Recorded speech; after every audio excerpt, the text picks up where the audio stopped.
অনুভব বাড়ি থেকে বেরিয়ে এসেছে। প্রহর একটু একা থাকুক, ভাবুক, ভেবেচিন্তে সুন্দর একটা সিদ্ধান্ত নিক। রাত তেমন গভীর হয়নি, রাস্তায় প্রচুর গাড়ি চলছে, হালকা বাতাস বইছে। অনুভবের নিজেকে অনেক হালকা লাগছে। বুকের উপর থেকে মস্ত বড় কোনো পাথর নেমে গেছে যেন। গলার কাটার মতো বিদ্যে থাকা বস্তুটা নির্মূল হয়ে গেছে, তবুও বুকের গহীনে কোথায় যেন তীব্র জ্বলুনি, কাটা ক্ষতে মরিচ ডলার মতো অনুভূত হচ্ছে। অন্ধকার রাস্তা ধরে হাঁটতে হাঁটতে সে ব্রিজের দিকে এগুলো। ব্রিজের এক কোণায় দাঁড়িয়ে পড়ল।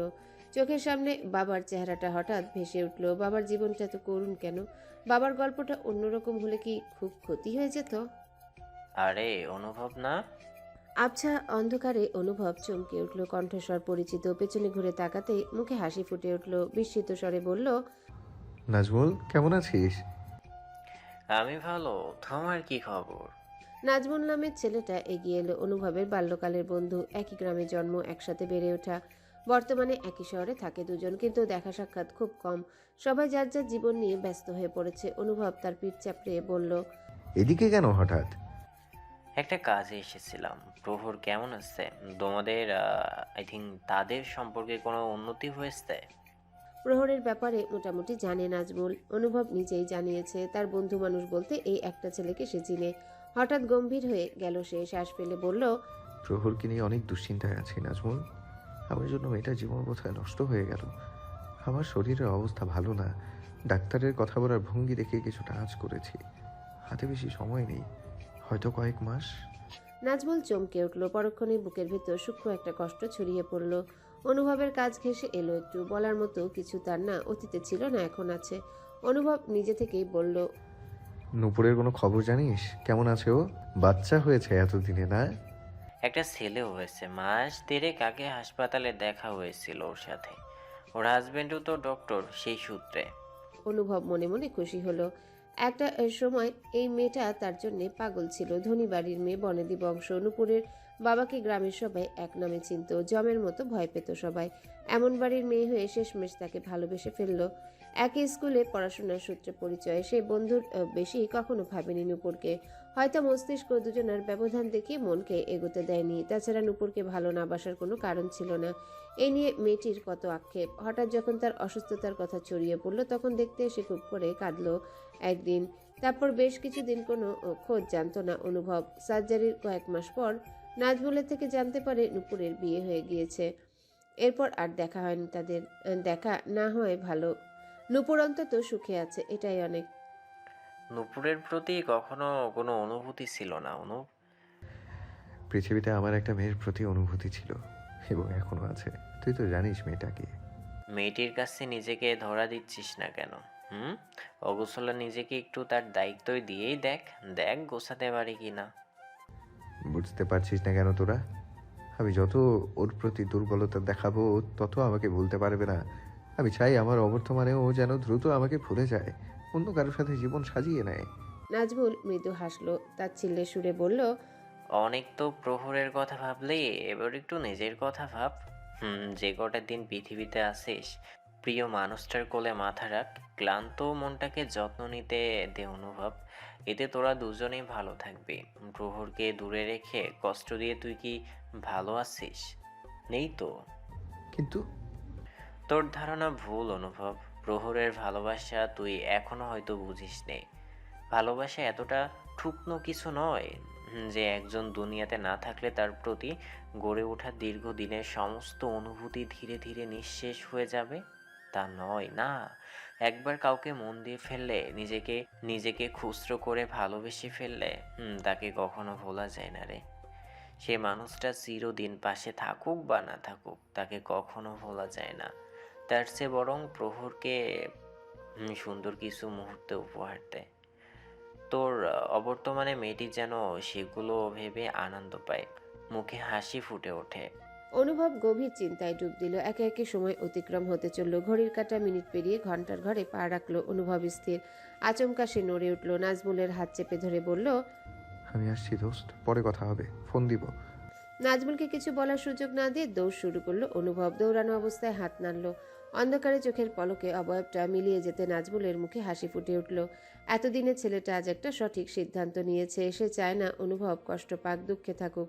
অনুভবের পৃথিবীতে বেঁচে থাকার জন্যে, সুখে থাকার জন্যে অনেকগুলো মানুষ অনেক কিছু হারিয়েছে। জীবনের সেরা কিছু স্যাক্রিফাইস করেছে, যা ছেলেটার অজানা। নাজমুল কখনো জানাবেও না। তবে সেই স্যাক্রিফাইসগুলোর মর্যাদা দেওয়ার জন্য হলেও ছেলেটার সুখে থাকতে হবে, অনেক সুখে থাকতে হবে। দরজায় হালকা করে টোকা দিল অনুভব। বুকের ভেতর রীতিমতো ঝড় বইছে, কপালে বিন্দু বিন্দু ঘাম, চুলগুলো কপালে লেপ্টে আছে। বুক ভরে শ্বাস নিয়ে নিজেকে শান্ত করলো সে। দ্বিতীয়বার একটু জোরে টোকা দিল। প্রহর দরজা খুলছে না কেন? ভ্রুযুগল কিঞ্চিত কুঁচকে গেল তার। ফোন বের করে দ্রুত কল দিল। কল রিসিভ হলো না। তবে দরজা খুলে গেল। দরজা খুললেও তৎক্ষণাৎ ভেতরে প্রবেশ করলো না অনুভব। মনের গহীনে তলিয়ে দেখলো সে ভয় পাচ্ছে, সাথে লজ্জাবোধ। ভয় আর ছিটে ফোটা আর লজ্জার সংমিশ্রণে কেমন অদ্ভুত অনুভূতি হচ্ছে।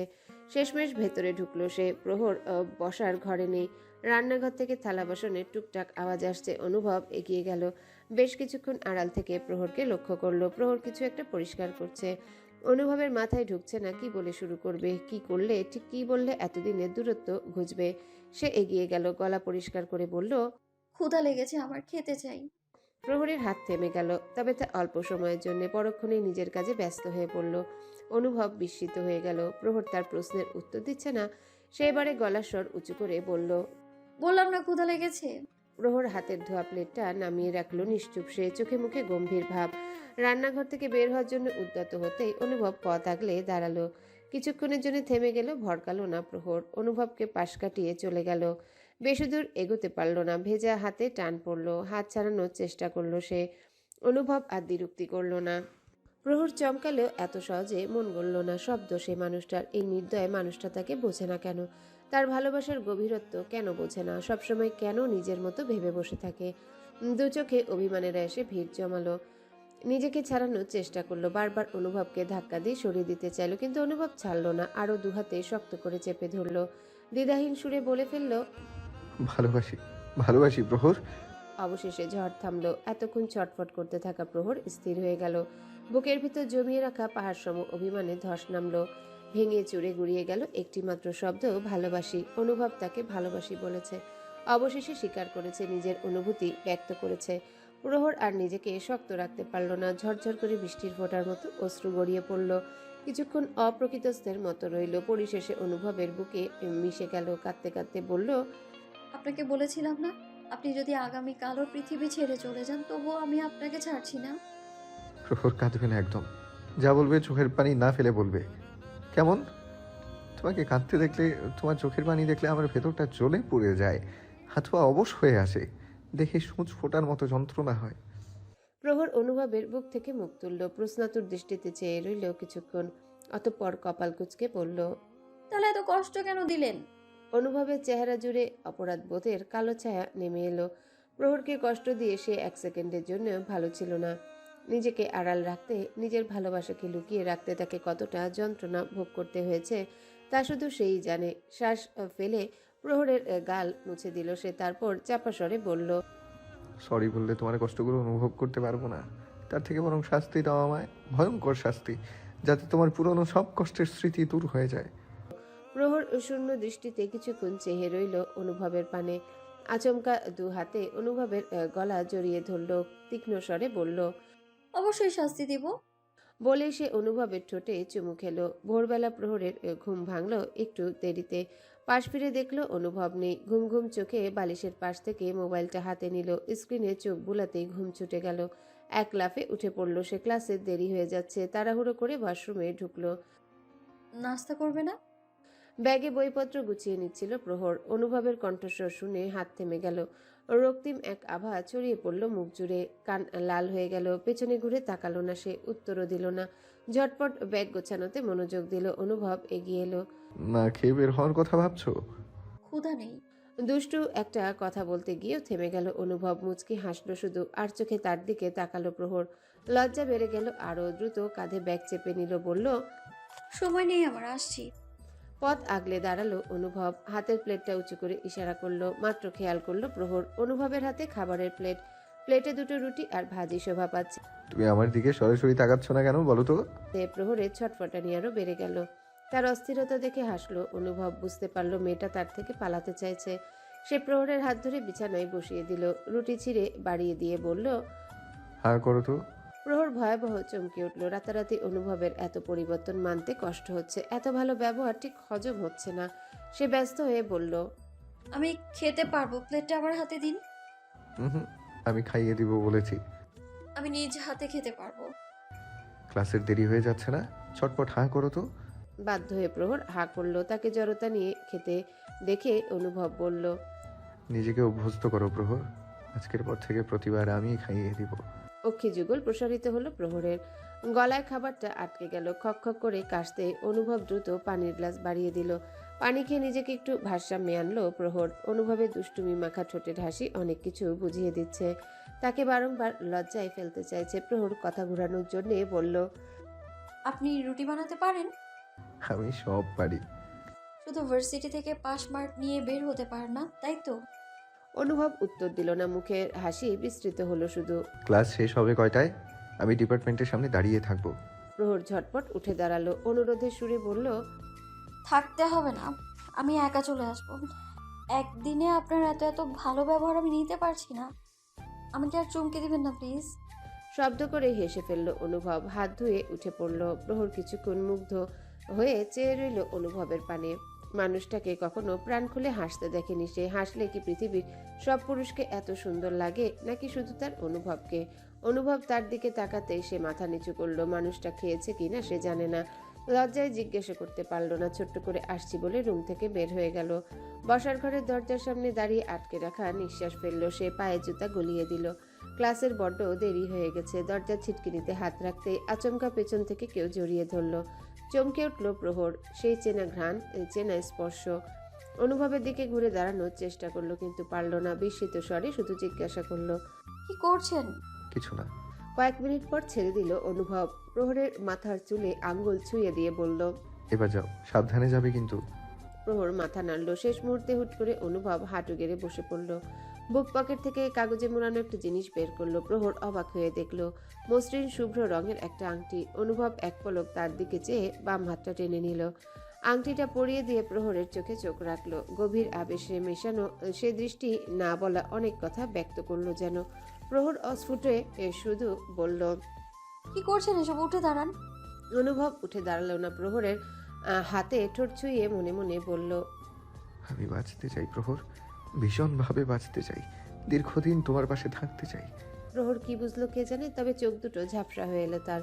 সে আর দেরি করলো না। দ্রুত বেগে দরজা খুলে বের হয়ে গেল অনুভব। অনুভব পেছন থেকে চেঁচিয়ে বলল, মিসেস অনুভব মোর্শেদ, এতদিন আপনার জন্য, আপনাকে দেখার জন্য ইচ্ছে করে চতুর্থ বর্ষে 2.5 বছর যাবত রয়েছি। তো আপনি যদি চান তাহলে এবার সিরিয়াসভাবে পরীক্ষা দিব। কিন্তু আমি পাশ করলে কি পুরস্কার দিবেন বলুন তো? বর্তমানে 14 তলার এক বিল্ডিং এর সামনে প্রহর দাঁড়িয়ে আছে। এই বিল্ডিং এর 6 তলায় তার বাবার অফিস। আজ এখানে প্রথম নয়, এর আগে বহুবার এসেছে। হুটহাট ক্লাসের ফাঁকে সে অফিসে চলে আসতো। কখনো বা দুপুরে লাঞ্চ নিয়ে এসে বাবাকে চমকে দিত। তবে বিয়ের পর একবারও আসা হয়নি, আজ প্রথম। বাবা নিশ্চয়ই খুশি হবে, ভীষণ খুশি হবে। শহরের বুকে বিকেল নেমে এসেছে, বেলা পড়ে গেছে অনেক। বাবা অফিসে আছে কিনা প্রহরের সন্দেহ হলো। আস্তে ধীরে সে এগিয়ে গেল। লিফটে করে খুব অল্প সময়ের মধ্যে 6 তলায় পৌঁছালো। অফিসে কর্মরত সবাই প্রহরকে চিনে না। 2-4 জনকে ঝাপসাভাবে চিনি শুধু। তার মধ্যে পড়ে বাবার তরুণ সেক্রেটারি নাজমুল হাসান একজন। বাবার মুখে অনেক প্রশংসা শুনেছে ছেলেটার, অনেক সৎ, কর্মঠ ইত্যাদি। আজও অফিসে ঢুকতে প্রথম মুখোমুখি হলো নাজমুল হাসানের। প্রহর ক্লান্ত স্বরে বলল, বাবা কি এখনো অফিসে আছে? নাজমুলের চোখে মুখে বিস্ময় ভাব ছড়িয়ে পড়েছে। তার নিষ্পলক দৃষ্টি প্রহরের পানে। মুখে রা নেই। প্রহর হাত উঁচিয়ে বলল, আমায় চিনতে পারেননি? আমি প্রহর। বাবা কি অফিসে? না, না মানে হ্যাঁ স্যার আছে। নাজমুলের তোতলানো সুর। প্রহরের কপাল কুচকানো রেখা দৃশ্যমান হলো। এই ছিমছাম গরনের ছেলেটা প্রথম থেকে তাকে প্রচণ্ড ভয় পায়, কেন তাও জানা।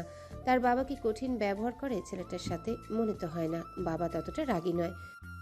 গতবার জিজ্ঞেস করেছিলাম আপনার দেশের বাড়ি কোথায়, বলতে পারেননি, এখন মনে পড়েছে? জি না। নাজমুলের ভীত সন্ত্রস্ত স্বর। প্রহর মৃদু হাসলো আর দাঁড়ালো না। বাবার রুমের দিকে এগুলো। প্রহরের গমন পথের দিকে কিয়ৎক্ষণ চেয়ে রইল নাজমুল। কেবিনে ঢুকে পড়তে সে দৃষ্টি সরালো। গলা উঁচিয়ে পিয়নকে ডাকলো। এক্ষুনি 2 কাপ কফির ব্যবস্থা করো। বালক বয়সের পিয়ন মাথা নাড়ল, কিন্তু কৌতূহল দমাতে পারল না। যদিও অনধিকার চর্চা, তবুও শেষমেশ জিজ্ঞাসা করলো, এই বিকালবেলা কফি খাইব কেডা? শুধু কফি? থাক, তোমার কিছু করতে হবে না, আমি দেখছি। কয়েক সেকেন্ড ভাবলো নাজমুল, পরক্ষণে এক ছুটে অফিস থেকে বের হয়ে গেল। ছেলেটি ভ্রু উঁচিয়ে চেয়ে রইল। হঠাৎ এত ব্যস্ততার কারণ উদ্ধার করতে পারল না। ইরতাজ উদ্দিনের মুখ থমথমে, হাতের কলমটা অনেক আগেই খসে পড়েছে। গুরুত্বপূর্ণ ফাইলটা অবহেলিতভাবে পড়ে আছে। ঠিক তার বিপরীত পাশে প্রহর হাসি হাসি মুখে বসে আছে। তাকে বেশ নিশ্চিন্ত মনে হচ্ছে। সে বাবার দিকে একটু ঝুঁকে এলো, আচমকা হাসি থামিয়ে দিল, নাকি সুরে বলল, বাবা, এত ভয় কেন পাচ্ছ তুমি? দুটো টিকিট সংগ্রহ করে দিতে পারবে কিনা বলো? কিন্তু পূর্ণিমা, তুমি তো গত কয়েক বছর ধরে কোনো প্রকার ট্যুরে যাওনি, কারণ ট্যুর তোমার পছন্দ না বলতে অনেকটা ফোবিয়া টাইপের। হুট করে আবার কক্সবাজার যেতে চাচ্ছ কেন? অনেক দিন হলো আমার সমুদ্র দেখার ইচ্ছে বাবা। ইচ্ছেটা মনে করে ঘাপটি মেরেছিল, ইদানিং সেটা ডালপালা গজিয়ে বিশাল আকৃতির হয়ে গেছে। একে সামাল দিতে পারছি না, প্লিজ সব ব্যবস্থা করে দাও না বাবা। কিন্তু ইরতাজউদ্দিনের নিমরাজির যথেষ্ট কারণ আছে। কয়েক বছর আগের ঘটনা। প্রহর তখন সদ্য 9-এ উঠেছে। অষ্টম শ্রেণীতে রেজাল্ট ভালো করায় তিনি সবাইকে নিয়ে ট্যুরে যাওয়ার প্ল্যান করছিলেন। 5 দিনের ট্যুরে 2 দিন সুন্দর মতো কাটলো। তৃতীয় দিনে হঠাৎ অঘটন দেখা দিল। বিছানাকান্দি যাওয়ার পথে গাড়িটা ভয়াবহ অ্যাক্সিডেন্ট করলো। অদ্ভুতভাবে কারো তেমন কোনো ক্ষতি না হলেও প্রহর মারাত্মকভাবে আহত হয়। দেহের বেশ কিছু ইন্টারনাল অর্গান ক্ষতিগ্রস্ত হয়েছিল। মেয়েকে নিয়ে বিভিন্ন হাসপাতালে ছোটাছুটি আর আতঙ্কের দিনগুলো স্পষ্ট মনে আছে তার।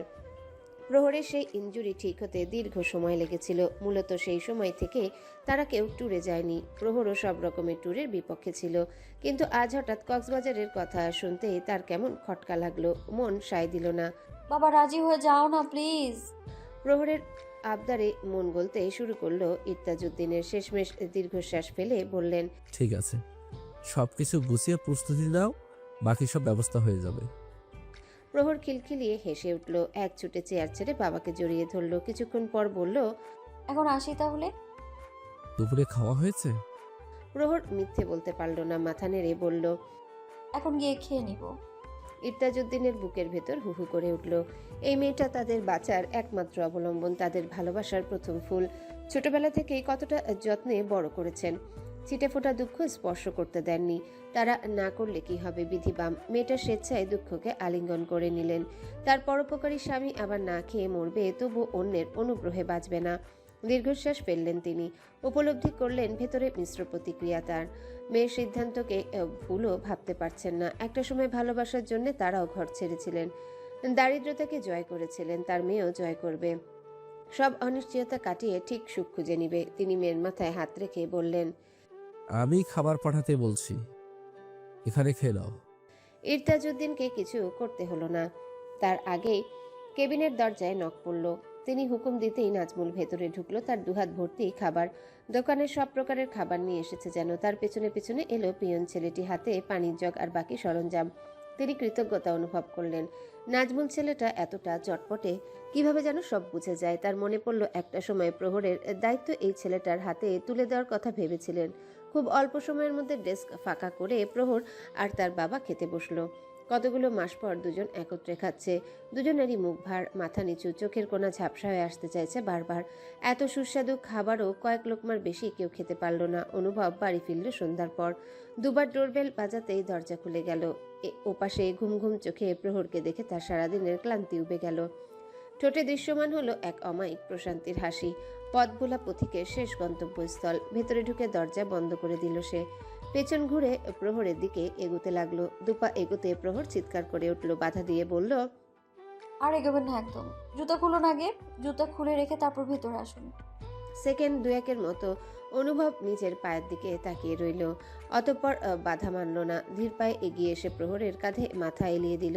নরম সুরে বলল, একটু তো ময়লাই হচ্ছে, এমনটা করছো কেন? আমি না হয় পরে পরিষ্কার করে দিব। চোখ আপনা আপনি বন্ধ হয়ে আসলো তার। ফের বলল, আজ সারাদিন তোমায় ভীষণ মিস করেছি প্রহর। অভাব বোধ করতে করতে ক্লান্ত হয়ে গেছি। সন্ধ্যার পর একদমই থাকতে পারছিলাম না, সেই জন্য এক ছুটে চলে এলাম। এতগুলো বছর অনুভূতিগুলোকে বন্দি কুঠুরিতে আটকে রেখেছিলাম, সেগুলো মুক্ত হয়ে এখন লাগাম ছাড়া হয়ে গেছে। নিজের অনুভূতির উপর নিজের নিয়ন্ত্রণ নেই, মনের উপর নেই মস্তিষ্কের নিয়ন্ত্রণ। আর নিয়ন্ত্রণ করতে চাইও না। ওরা যেভাবে চলছে চলুক, যেভাবে উঠছে উড়ুক। প্রহরের ঘুম ছুটে গেল মুহূর্তেই। হাত দুটো অনুভবের পিঠ স্পর্শ করলো, কাছে ঘেঁষে অনুভবকে গভীরভাবে আলিঙ্গন করলো। উষ্ণ এক অপার্থিব স্পর্শানুভূতি ছড়িয়ে পড়ল দেহ জুড়ে। অনুভবের বাচ্চামো পাগলামি সব প্রহরের কাছে কেমন স্বপ্ন মনে হচ্ছে। দীর্ঘ সময়ের কোনো স্বপ্ন বুঝি। মনে হচ্ছে যে কোনো মুহূর্তে ঘুম ভেঙে যাবে। ঘুম ভাঙল না। অনুভবের বাহুডোর ঢিলে হয়ে এলো। প্রহরের মুখটা দুহাতে বন্দি করে চেয়ে রইল দীর্ঘক্ষণ। প্রহর বেশিক্ষণ চেয়ে থাকতে পারল না। অনুভবের বিধ্বংসী চোখের দৃষ্টি, নেত্র ঝলসানো মুখের অবয়ব। প্রহর চোখ নিচু করে বলল, আপনাকে এত সুদর্শন হতে কে বলেছে বলুন তো? সৌন্দর্য নারীদের জন্য, পুরুষ মানুষের এমন ভয়ঙ্কর সুন্দর হতে হয় জানেন না বুঝি? আমি সুদর্শন না হলে আমার প্রেমে পড়তে? জানি না। ফিক করে হেসে ফেলল প্রহর। আচমকায় অনুভব প্রহরের কানে একটা ফুল গুজে দিল। কিন্নর কণ্ঠে বলল, আমার এত বছরের জীবনে কেনা প্রথম গোলাপ, আমার কেনা প্রথম গোলাপটা আমার প্রথম প্রেম, প্রথম ভালোবাসা, প্রথম এবং শেষ স্ত্রী পূর্বিতা মাহমুদ প্রহরের জন্য, মিসেস অনুভব মোর্শেদের জন্য।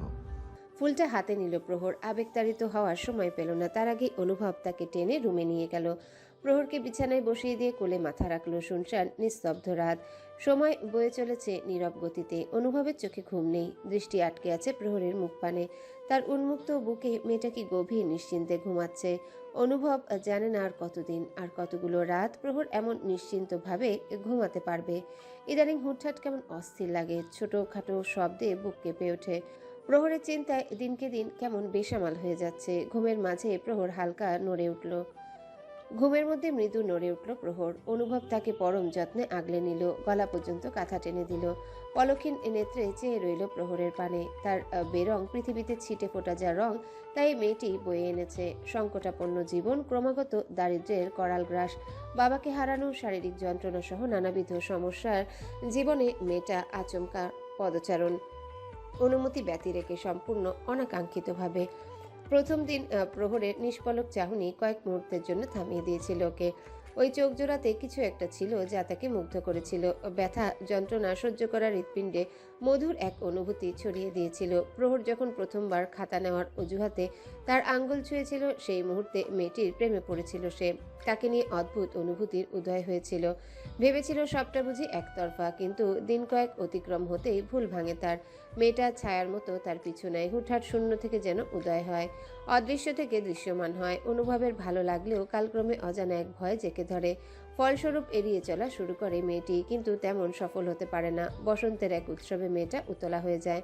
এক পাহাড়সম ভালোবাসা নিয়ে তার দুয়ারে হাতছানি দেয়। 8-10টা পুরুষের মতো সেও ভীষণ খুশি হয়েছিল সেদিন। পৃথিবীটা হঠাৎ করে ভালো লাগতে শুরু করেছিল। পথের ধুলো থেকে শুরু করে সব। বর্ণিল এক পৃথিবী মুঠোয় করে প্রহর তার অনুভূতি ব্যক্ত করেছিল। এক আকার স্বপ্ন ছিল তার অভিব্যক্তি জুড়ে, ছিল নতুন জীবনের হাতছানি। অনুভব গ্রহণ করতে পারেনি সে ভালোবাসা, ধরতে পারেনি সে হাত। নিজের নিষ্ঠুরতম নিয়তির কাছে পরাজিত সে। সেজন্য সেদিন ফিরিয়ে দিয়েছিল প্রহরকে। প্রহরের ভালোবাসায় টইটুম্বর দৃষ্টিটা ক্ষণিক সময়ের মধ্যে সেদিন অশ্রুতে টইটুম্বর হয়ে গিয়েছিল। সেই ভেজা দৃষ্টি তাতে কত রাত পুড়িয়েছে, কত রাত জ্বালিয়েছে। দীর্ঘশ্বাস ছাড়ল অনুভব। এত কষ্ট করেও শেষ রক্ষা হলো না। ঠিক নিজের অনুভূতির কাছে হার মানল। প্রহরের কাছে ধরা দিল। প্রহরের খোলা চুল স্পর্শ করল সে। আঙ্গুলে পেঁচিয়ে কিছুক্ষণ নাড়াচাড়া করলো। একসময় অন্তরঙ্গ গলায় বলল, প্রহর, ক্ষমা করে দিও আমায়। নিজের অনুভূতির উপর নিঃস্বার্থ হতে পারিনি আমি। তুমি আমার প্রতি দুর্বল জানার পরপরই আমার উচিত ছিল ক্যাম্পাস ত্যাগ করার, তোমার চোখের ত্রিসীমানায় না থাকার। এমন জায়গায় লুকিয়ে পড়া দরকার ছিল যেখানে তুমি চাইলেও আমার খোঁজ পেতে না, কিন্তু তা পারিনি আমি। অনুভূতি, এই একটা জায়গায় আমি ভীষণ লোভী। তোমাকে একটুখানি দেখার লোভ, তোমার কাছাকাছি থাকার লোভ সামলাতে পারিনি। স্বার্থপরের মতো ক্যাম্পাসে রয়ে গেলাম। বছরের পর বছর একই ক্লাসে পড়ে রয়ে গেলাম তোমার হাতের নাগালে, দৃষ্টির খুব কাছে। কিন্তু আমার মনে তীব্র সন্দেহ ছিল। ভেবেছিলাম তুমি পাপ্পাস প্রিন্সেস। মোহ জন্মেছে আমার উপর। 2 দিন পর কেটে যাবে। নিজে থেকে বিরক্তি চলে আসবে, আপনি দূরে সরে যাবে। নিজের মতো করে ভেবে জীবনের চরম মাত্রার ভুল করেছিলাম। তোমার অনুভূতিকে ঠুনকো মনে করেছিলাম। তার জন্য আমি যতটা অনুতপ্ত নিজস্ব অভিমতের ওপর। আমার উচিত ছিল তোমার থেকে বহু দূরে চলে যাওয়া। তাহলে হয়তো তোমার জীবনটা ছবির মতো অন্যরকম সুন্দর হতো। ভবিষ্যৎ কি হবে আমার জানা নেই, তবে যাই হোক আমি সর্বদা তোমার কাছে ক্ষমা প্রার্থী। ক্ষমা করে দিও আমায়। অনুভবের গলা ধরে এলো, দ্রুত পাশ ফিরে ঝাপসা চোখ লুকালো। বা কিডনিতে চিনচিনে ব্যথা শুরু হয়েছে দীর্ঘক্ষণ, শরীর ঝিমিয়ে আসছে বারবার, প্রচণ্ড ঘুম পাচ্ছে। সে চোখ বন্ধ করলো। তোমার হঠাৎ সমুদ্র দেখার শখ জাগলো কেন? উম, প্রশ্নে একটু ত্রুটি আছে। ত্রুটিপূর্ণ প্রশ্নের উত্তর দিই না আমি। প্রহর, ঠিক করে বলো তো, তোমার মতলব ঠিক ভালো ঠেকছে না। আমাকে মেরে সমুদ্রে ভাসিয়ে দেওয়ার প্ল্যান করনি তো? সে কি, আপনি বুঝে ফেলেন কি করে? ফিক করে হেসে ফেলল প্রহর। অনুভব কপাল কুঁচকালো, মিথ্যা রাগ দেখিয়ে বলল, সত্যি কথা বলবে? হুট করে সমুদ্র দেখার জন্য ব্যাকুল হলে কেন? আমি সমুদ্র দেখার জন্য ব্যাকুল হইনি তো। আপনাকে পাশে নিয়ে আপনার হাতে হাত রেখে সমুদ্র দেখার জন্য ইচ্ছে হয়েছে আমার শুধু। অনুভবের ঠোঁটের কোণে হাসি দৃশ্যমান হলো, তা আড়াল করতে দ্রুত চায়ের কাপে চুমুক দিল। প্রহর আনমনে বলল, জানেন অনুভব, আপনি আমার কাছে সমুদ্র স্বরূপ। আপনার দিকে তাকালে অদ্ভুতভাবে নিজেকে হারিয়ে ফেলি। নিজের সমস্ত দুঃখ, কষ্ট, দুশ্চিন্তা সব কোন অতলে হারিয়ে যায় কে জানে। সমস্ত জীবনের পাওয়া না পাওয়ার সমীকরণগুলো কেমন প্রশান্তি অনুভব করি। দেহ মন জুড়ে এক অদ্ভুত ধরনের আলস্যপূর্ণ সুখ নেমে আসে আমার। আপনি আমার কাছে রহস্যে ভরপুর এক সমুদ্র, আমার একান্ত নিজস্ব সমুদ্র। যে সমুদ্র স্পর্শ করতে, তার বুকে একটু ঠাঁই পেতে কত অপেক্ষা করেছি, কত কিছু সহ্য করেছি আমি। এই সমুদ্রটা আমার কতটা প্রিয় কোনো ধারণা আছে আপনার? শুনুন, ঠিক এই সমুদ্রটার বুকেই আমি হাজার জনম অতিবাহিত করতে চাই। এই সমুদ্রেই আমি নিজের সমস্ত দুঃখ ভাসিয়ে দিতে চাই। দম নিল প্রহর, দৃষ্টিতে উচ্ছলতা মাখা। এবারে এর রসিকতার সুরে বলল, এক সমুদ্র পাশে রেখে এবার আরেক সমুদ্র দেখতে চাই। দেখতে চাই কোন সমুদ্রটা বেশি সুন্দর, বুঝতে পেরেছেন? চায়ের কাপে দ্বিতীয় চুমুক দিতে ভুলে গেল অনুভব। অবাক হয়ে তাকালো প্রহরের দিকে। প্রহর বেশ স্বাভাবিক, হাসি হাসি মুখ, ছোট ছোট করে চায়ের কাপে চুমুক দিচ্ছে। অনুভবের মনে হলো নিয়তি তার সাথে নিষ্ঠুরতা করেনি। সাধারণ মানুষ সারা জীবনে যা পায় না, সে খুব অল্প সময়ের মধ্যেই তার থেকে কয়েক গুণ বেশি পেয়েছে। প্রহরের কাছে নিজের অনুভূতি ব্যক্ত করার পর তার ভেতরে এক ধরনের অপরাধবোধ কাজ করত। মস্তিষ্কের সূক্ষ্ম একটা অংশ জানান দিত, আর কিছুদিন কঠোর থাকলেও হতো বুঝি। সে চলে গেলে প্রহর হয়তো তাকে দ্রুত ভুলতে পারত, নিজেকে গুছিয়ে নিতে পারত। কিন্তু আজ আবার উপলব্ধি করলো প্রহর তার যাবতীয় চিন্তা ভাবনার ঊর্ধ্বে। এই মেয়েটার তীব্র অনুভূতি তাকে বারংবার অবাকের শীর্ষে পৌঁছে দিচ্ছে, চমকিত করছে। বারবার হাসলো অনুভব। ভেতর থেকে সমস্ত দ্বিধা দূর হলো। মনের ভেতর কোনো আফসোস নেই তার। মাঝে মাঝে ভুল সিদ্ধান্ত সঠিক গন্তব্যে পৌঁছে দেয়। প্রহর তাকে ভালোবাসে, পাগলের মতো ভালোবাসে। দুদিন পর সে থাকুক বা না থাকুক, প্রহর তার স্মৃতিগুলো সযত্নে আগলে রাখবে। এর থেকে বড় সত্যি পৃথিবীতে দ্বিতীয় কিছু নেই। এই মেয়েটার কাছে সে আজন্ম কৃতজ্ঞ। অনুভব আচমকা ডাকলো, প্রহর, কাছে আসো তো। হুম। চমকে উঠল প্রহর। অনুভবের দৃষ্টি উপেক্ষা করে এদিক ওদিক তাকালো। আপাতত রাস্তার পাশে দাঁড়িয়ে আছে তারা। একটু দূরে একটা টি স্টল দোকানে কিছু লোকও দেখা যাচ্ছে। তাদের মধ্যে রয়েছে বাবার ব্যক্তিগত ড্রাইভার মোতালেব চাচা। তাদের মাইক্রোবাসে করে সমুদ্র সৈকতের উদ্দেশ্যে রওনা দিয়েছে। এখন পথিমধ্যে আছে। শুরুতেই অনুভব রাজি হচ্ছিল না, তাকে রাজি করাতে কম বেগ পেতে হয়নি। কিন্তু হঠাৎ অনুভবের কি হলো? প্রহর কাছে এগিয়ে এলো, চিন্তিত স্বরে বলল, আপনি ঠিক আছেন? কার সিকনেস আছে আপনার? বমি বমি পাচ্ছে? তোমায় নিয়ে একদিন সূর্যাস্ত দেখতে যাব সমুদ্রের বিশালতা। হাতে হাত রেখে দেখব সূর্য আর সমুদ্রের ডুবে যাওয়া প্রেম। তুমি জানো সমুদ্র আর সূর্যে প্রেম কতটা গভীর, কতটা দূরত্ব মাঝে। তবুও দেখো, ঠিক বেলা শেষে নিয়ম করে এক হয়ে মিশে দুজন। তুমি কি বলবে এই মিশে যাওয়াকে ভালোবাসা, নাকি লোক দেখানো? অনুভব থামল। প্রহরের চেপে রাখা হাতটা শক্ত করে হাতের মুঠোয় পড়ল। প্রহর ফিসফিস করে বলল, সমুদ্র আর সূর্যের এই প্রেম লোক দেখানো না, এটা ভালোবাসা। সামনে বিস্তীর্ণ জলরাশি, স্নিগ্ধ জল, গোধূলির মাতোয়ারা বাতাস সে জলে আলোড়ন তুলেছে। মাঝারি সাইজের ঢেউ ছন্দে ছন্দে দুলে উঠছে, আছড়ে পড়ছে বালু তীরে। প্রহর অনুভবের পায়ের তালে পা ফেলে আর একটু সামনে এগিয়ে গেল। খালি পায়ে পানির শীতল স্পর্শ হতে শরীর কেঁপে উঠল। অনুভবের কাছ ঘেঁষে এলো আরো। সমুদ্রের জলে ডুবন্ত সূর্য, জলরাশিতে তার রক্তিম আভা ছড়িয়ে পড়েছে। ঢেউ খেলানো সমুদ্র, পুরীকে অকল্পনীয় সুন্দর লাগছে। প্রহর প্রাণবন্ত হয়ে উঠল, মনোমুগ্ধকর কণ্ঠে বলল, সুন্দর, ভীষণ সুন্দর। অনুভব সমুদ্র থেকে দৃষ্টি সরিয়ে প্রহরের দিকে তাকালো। প্রহরের পরনে লাল রঙা শাড়ি, হাওয়ায় শাড়ির লম্বা আঁচল উঠছে, সাথে উঠছে আধ খোলার খোপার চুল।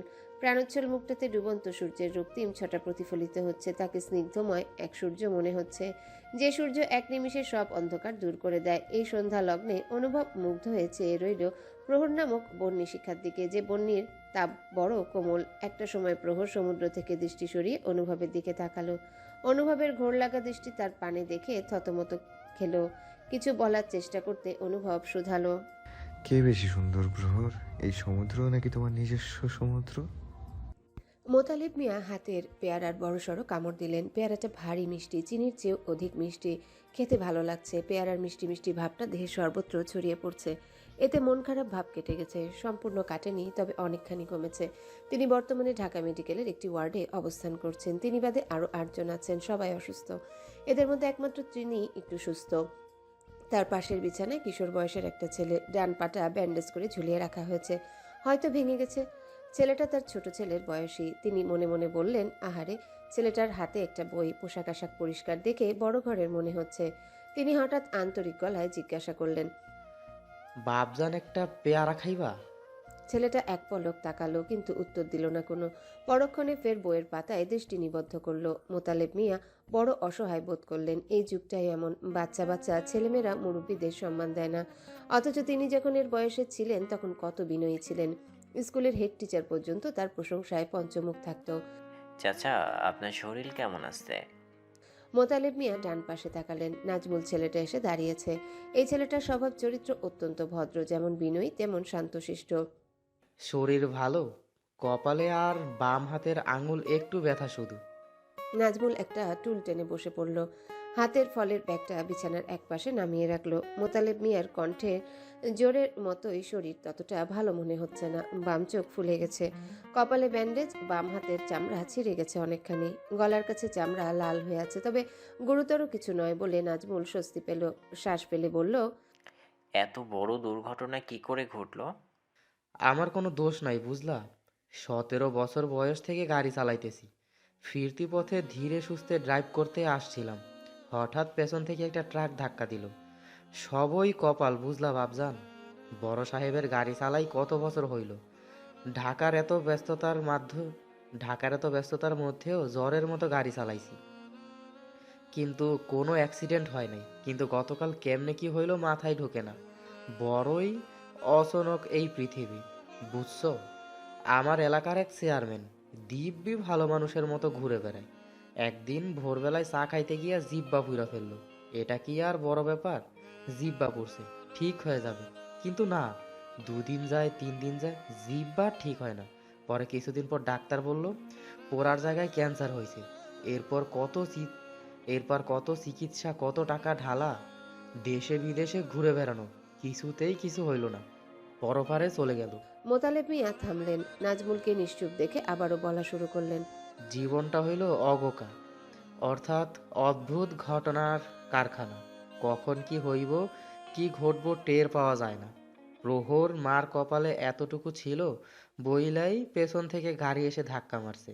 তা না হইলে ধাক্কা মারার জন্য দুনিয়ায় কি গাড়ি অভাব পড়ছিল কও? পরে নাই, কিন্তু ট্রাক আইসা আমাদের গাড়িতেই ধাক্কা মারলো। তবে সময় মতো সাইড করছিলাম, তা না হইলে আরো বড় অঘটন ঘটতো। অঘটন যা ঘটার তা অলরেডি ঘটে গেছে। মোতালেব মিয়ার কথার ঝুড়ি শূন্যে মিলিয়ে গেল। তাকে বড় চিন্তিত দেখালো। জড়সড় হয়ে জিজ্ঞাসা করলো, প্রহর মা কেমন আছে? ওই ছেলেটা, ওরা সুস্থ আছে, ভালো আছে, তাই না? নাজমুল উত্তর দিল না। উত্তর দেওয়ার মতো পরিস্থিতি নেই। প্রহর, অনুভব দুজনের কেউই সুস্থ নয়। অনুভবের আঘাত ততটা প্রকট না হলেও কিডনির বিধ্বস্ত অবস্থা, আর প্রহরের আঘাতটা মুখসহ দেহের একপাশে লেগেছে। অবস্থা কেমন ডাক্তার কিছু বলছে না। দুর্ঘটনার স্থান ঢাকা থেকে বেশ দূরে। তৎক্ষণাৎ তাদের কাছের একটা প্রাইভেট ক্লিনিকে ভর্তি করা হয়েছিল। প্রাথমিক চিকিৎসা দিয়ে ঢাকাতে স্থানান্তর করা হয়েছে। আপনি বিশ্রাম নিন। নাজমুল উঠে দাঁড়ালো। অপ্রকৃতস্থের মতোই হেঁটে রুম থেকে বের হয়ে গেল। মোতালেব মিয়ার চোখ ঝাপসা হয়ে এলো। হাতের আধ খাওয়া পেয়ারাতে কামড় দিতে ভুলে গেল। পাশের বিছানার ছেলেটা হঠাৎ ঘুরে তাকালো, হাত বাড়িয়ে বলল, আমায় একটা পেয়ারা দিন চাচা। চোখ খুলতেই সামনে ঝুঁকে থাকা উদ্বিগ্ন একটা মুখ দেখতে পেল অনুভব। মুখটা পরিচিত মনে হচ্ছে, কিন্তু নাম মনে পড়ছে না। কয়েক সেকেন্ডের বেশি চেয়ে থাকতে পারল না। দ্রুত চোখ বুঝলো অনুভব। ভীষণ ক্লান্ত লাগছে, গলা শুকিয়ে মরুভূমি হয়ে গেছে। ঢোক গিলল সে। নাকে কড়া ফিনাইলের গন্ধ এসে লাগছে। দ্রুত নাক কুচকালো। অনুভব, চোখ খোল। কেমন লাগছে এখন? কণ্ঠস্বরও পরিচিত, কিন্তু কার কণ্ঠ ঠাউর করতে পারছে না অনুভব। মস্তিষ্ক সম্পূর্ণ শূন্য মনে হচ্ছে কোনো তথ্য নেই। শরীর অনড়। বাম পায়ের বুড়ো আঙ্গুল কিরমির করছে, কিন্তু নাড়াতে গিয়ে পারল না। অনুভব, চিনতে পারছিস আমাকে? চোখ খোল তো। বাহুতে কেউ সামান্য ঝাঁকি দিল। অনুভব বিরক্ত হয়ে চোখ খুলল। সঙ্গে সঙ্গে অস্ফুট স্বরে বলল, নাজমুল, তুই কোথা থেকে আসলি? কপাল কুঁচকে গেছে অনুভবের। তীক্ষ্ণ দৃষ্টিতে চেয়ে আছে নাজমুলের দিকে। বার দুয়ে কপাল কুঁচকানো প্রসারিত হলো। আচমকা সে চেঁচিয়ে বলল, প্রহর, প্রহর কোথায়? নাজমুল, প্রহর কোথায়? ধরফর করে উঠার চেষ্টা করলো সে। নাজমুল বাধা দিল। অনুভবকে চেপে ধরে বলল, প্রহর ঠিক আছে অনুভব, তুই অসুস্থ, চুপচাপ থাক। আমি ঠিক আছি, আমি ঠিক আছি। প্রহরকে দেখতে হবে। বললাম তো প্রহর ভালো আছে, সুস্থ আছে। অনুভব কিছু শুনল না, বাধা মানল না, বারবার ওঠার চেষ্টা করলো। নড়েচড়ের ফলে বাম হাতের সূচে রক্ত উঠে গেল। নাজমুল চেঁচিয়ে নার্সকে ডাকলো। অনুভবকে জাপটে ধরে বলল, তোর নিজের দিকে একটু খেয়াল রাখ অনুভব, তুই সুস্থ না, তোর কথা পেছিয়ে যাচ্ছে। প্রহরকে দেখতে হবে আমার, দেখতে হবে ও সুস্থ আছে কিনা। আমি জ্ঞান হারাবার পূর্বে দেখেছি ওর মুখ দিয়ে রক্ত পড়ছে। নাজমুল, হ্যাঁ, আমার শার্টে ওর রক্ত লেগে আছে। ওকে দেখতে হবে আমার। অনুভবের গলা নিস্তেজ হয়ে এলো। লড়াইয়ের শক্তি ফুরিয়ে এলো। নার্স এসে কড়া সিডাকটিভ পুশ করলো। আস্তে আস্তে দেহ নেতিয়ে এলো। চোখ জোড়া বন্ধ হয়ে এলো। মাথাটা বালিশে রেখে গায়ে চাদর টেনে দিল নাজমুল। অনুভবের ভেজা চোখের কোণ মুছে দিল। আর দাঁড়ালো না, দ্রুত কেবিন থেকে বের হয়ে এলো। বুকের ভেতর জ্বলছে তার। সবকিছু অদ্ভুত ঠেকছে, এলোমেলো লাগছে। ঠিক কি করলে সব আগের অবস্থায় ফিরে আসবে জানা নেই। এমার্জেন্সি ইউনিটের সামনে ইরতাজউদ্দিন চিন্তিত মুখে বসে আছে। চোখ মুখ ভয়ানক শুকনো। তার পাশে মিসেস রাবেয়া অনবরত কেঁদে যাচ্ছে। তাকে সামলাচ্ছে প্রহরের ফুপি। দুর্ঘটনার খবর শুনে তিনি কলকাতা থেকে ছুটে এসেছেন। সিঁড়ির কাছে অফিসের কর্মস্থ অনেক লোক দাঁড়িয়ে, সবার মুখের কথা বন্ধ। নাজমুল এগিয়ে গেল। মোতালাবের শরীর কেমন? স্যার, উনি আলহামদুলিল্লাহ সুস্থ, কপালে দুটো স্টিচ লেগেছে শুধু। ইরতাজউদ্দিন কিছুক্ষণ চুপ করে রইলেন। চুপসানো স্বরে বললেন, অনুভবের অবস্থা কেমন? সেই খবর দেওয়ার জন্য এসেছিলাম। জ্ঞান ফিরেছে। প্রহরকে দেখার জন্য পাগলামি করছিল, এজন্যই ডক্টর আবার ঘুমের ইনজেকশন দিয়ে দিয়েছে। ইরতাজউদ্দিন আর কিছু বললেন না। নাজমুল পাশ থেকে এমার্জেন্সি কিট গায়ে চাপলো। তারপর আইসিইউ ইউনিটে ঢুকলো। বেড নাম্বার 16-এ প্রহর শুয়ে আছে। 2 দিন হয়ে গেছে, এখনো জ্ঞান ফেরেনি। ডাক্তার ভেঙে চুরে কিছু না বললেও নাজমুলের প্রচন্ড ভয় লাগছে। ডাক্তার একের পর এক পরীক্ষা করে যাচ্ছে। বিছানার কাছে এগিয়ে গেল নাজমুল। প্রহরের মুখে মাস্ক লাগানো, কেমন টেনে টেনে শ্বাস নিচ্ছে। চোয়ালের একপাশে সেলাই দেখা যাচ্ছে, গলার কাছে কি যেন পেঁচানো। নাজমুলের বুক কেঁপে উঠল। এই মেয়েটা এত কষ্ট পাচ্ছে কেন? এত কষ্ট কি এর পাওয়ার কথা ছিল? কি অদ্ভুত দুনিয়া। বিছানার আরো কাছাকাছি গেল নাজমুল। প্রহরের কানের কাছে মুখ নিয়ে বলল, অনুভবের জ্ঞান ফিরেছে প্রহর, ও একদম সুস্থ আছে। আপনিও তাড়াতাড়ি সুস্থ হয়ে উঠুন প্লিজ। গলা ভিজে উঠল নাজমুলের। এলোমেলো পা ফেলে এগিয়ে চলল। অনুভব আছে আধো ঘুমে আধো জাগরণে। চিন্তা শক্তি হ্রাস পেয়েছে, সাথে বোধ শক্তিও। কিন্তু ঘ্রাণ শক্তি তীব্র হয়েছে। গায়ের গন্ধ শুকেই টের পাচ্ছে কখন ডাক্তার আসছে, কখন নার্স আসছে যাচ্ছে। ঠোঁট নাড়ানোর চেষ্টা করলো। দেহ জুড়ে কেমন অবসাদ। আপনি এখন কেমন বোধ করছেন? কিছুই বোধ করছি না। প্রহরকে একটু ডেকে দেবেন? প্রহরকে? আমার স্ত্রী আমাকে দেখতে আসেনি? হ্যাঁ, এসেছিল, দরজা থেকে দেখে চলে গেছে। ভেতরে আসুনি কেন? ডাক্তার অনুমতি দেননি। আপনি শরীরের ভেতর কোনো অস্বাভাবিকতা অনুভব করছেন? তলপেটে প্রচন্ড ব্যথা, মাথা ফাঁকা ফাঁকা লাগছে, বমি বমি পাচ্ছে। রক্তে টক্সিকের মাত্রা বেড়ে গেছে, সেজন্য অস্বস্তি লাগছে। একটু পর ডায়ালাইসিস করা হবে, তখন সুস্থ বোধ করবেন। আর উত্তর এলো না। অনুভব আরো গভীর ঘুমে তলিয়ে গেল। কোনো উত্তর এলো না। অনুভব আরো গভীর ঘুমে তলিয়ে গেল। মস্তিষ্ক জুড়ে লাল রঙা শাড়ির আঁচল উড়িয়ে প্রহর ছুটে চলেছে। মনোরম সুন্দর এক পাহাড়ের চূড়া, চারিদিকে সবুজ সবুজ। পাহাড়ের গা জুড়ে সবুজ গাছগাছালি আর হরেক রকমের বুনো ফুল। একটু নিচে বেশ খানিকটা সমতল ভূমি, সেখানে শোভা পাচ্ছে কাঠে তৈরি একটা ঘর। সবেমাত্র ভোরের আলো ফুটতে শুরু করেছে। আকাশ মেঘমুক্ত, তবে কিঞ্চিত কুয়াশাচ্ছন্ন। সেই কুয়াশা ভেদ করে ভোরের প্রথম সূর্য পূব আকাশে উকি দিচ্ছে। অনুভব চূড়া থেকে নিচে নেমে এলো। কাঠের তৈরি ঘরের একপাশে বুনো গাছপালা, তার পাশে দাঁড়িয়ে আছে একটা মেয়ে। অনুভব পেছনে গিয়ে বলল, তোমায় পাহাড়ি কন্যাদের মতো লাগছে প্রহর। প্রহর হাসি মুখে পেছনে ঘুরে তাকালো। আজলা ভরা বুনো ফুল হঠাৎ মুঠোভর্তি করে অনুভবের দিকে ছুঁড়ে মারল। অনুভব হাত পেতে কিছু ধরতে পারল। কাছাকাছি এসে সেগুলো প্রহরের খোলা চুলে গুজে দিতে লাগলো। উপরে উঠবে প্রহর পাহাড়ের চূড়ায়? ভীষণ ভয় লাগে। ধুর, আমি আছি না, ওখান থেকে সূর্য দেখার অনুভূতি অন্যরকম। যাবে? কিছুক্ষণ ভাবলো প্রহর, অতঃপর হাতটা এগিয়ে দিল অনুভবের দিকে। কিছুক্ষণের মধ্যে তারা পাহাড়ের চূড়ায় দাঁড়িয়ে পড়ল। পূবের ত্রিভুজাকৃতির পাহাড়ের কোল ঘেঁষে একটু একটু করে সূর্য উঠছে। কুয়াশা জড়ানো যে সূর্য দেখতে অপরূপ লাগছে।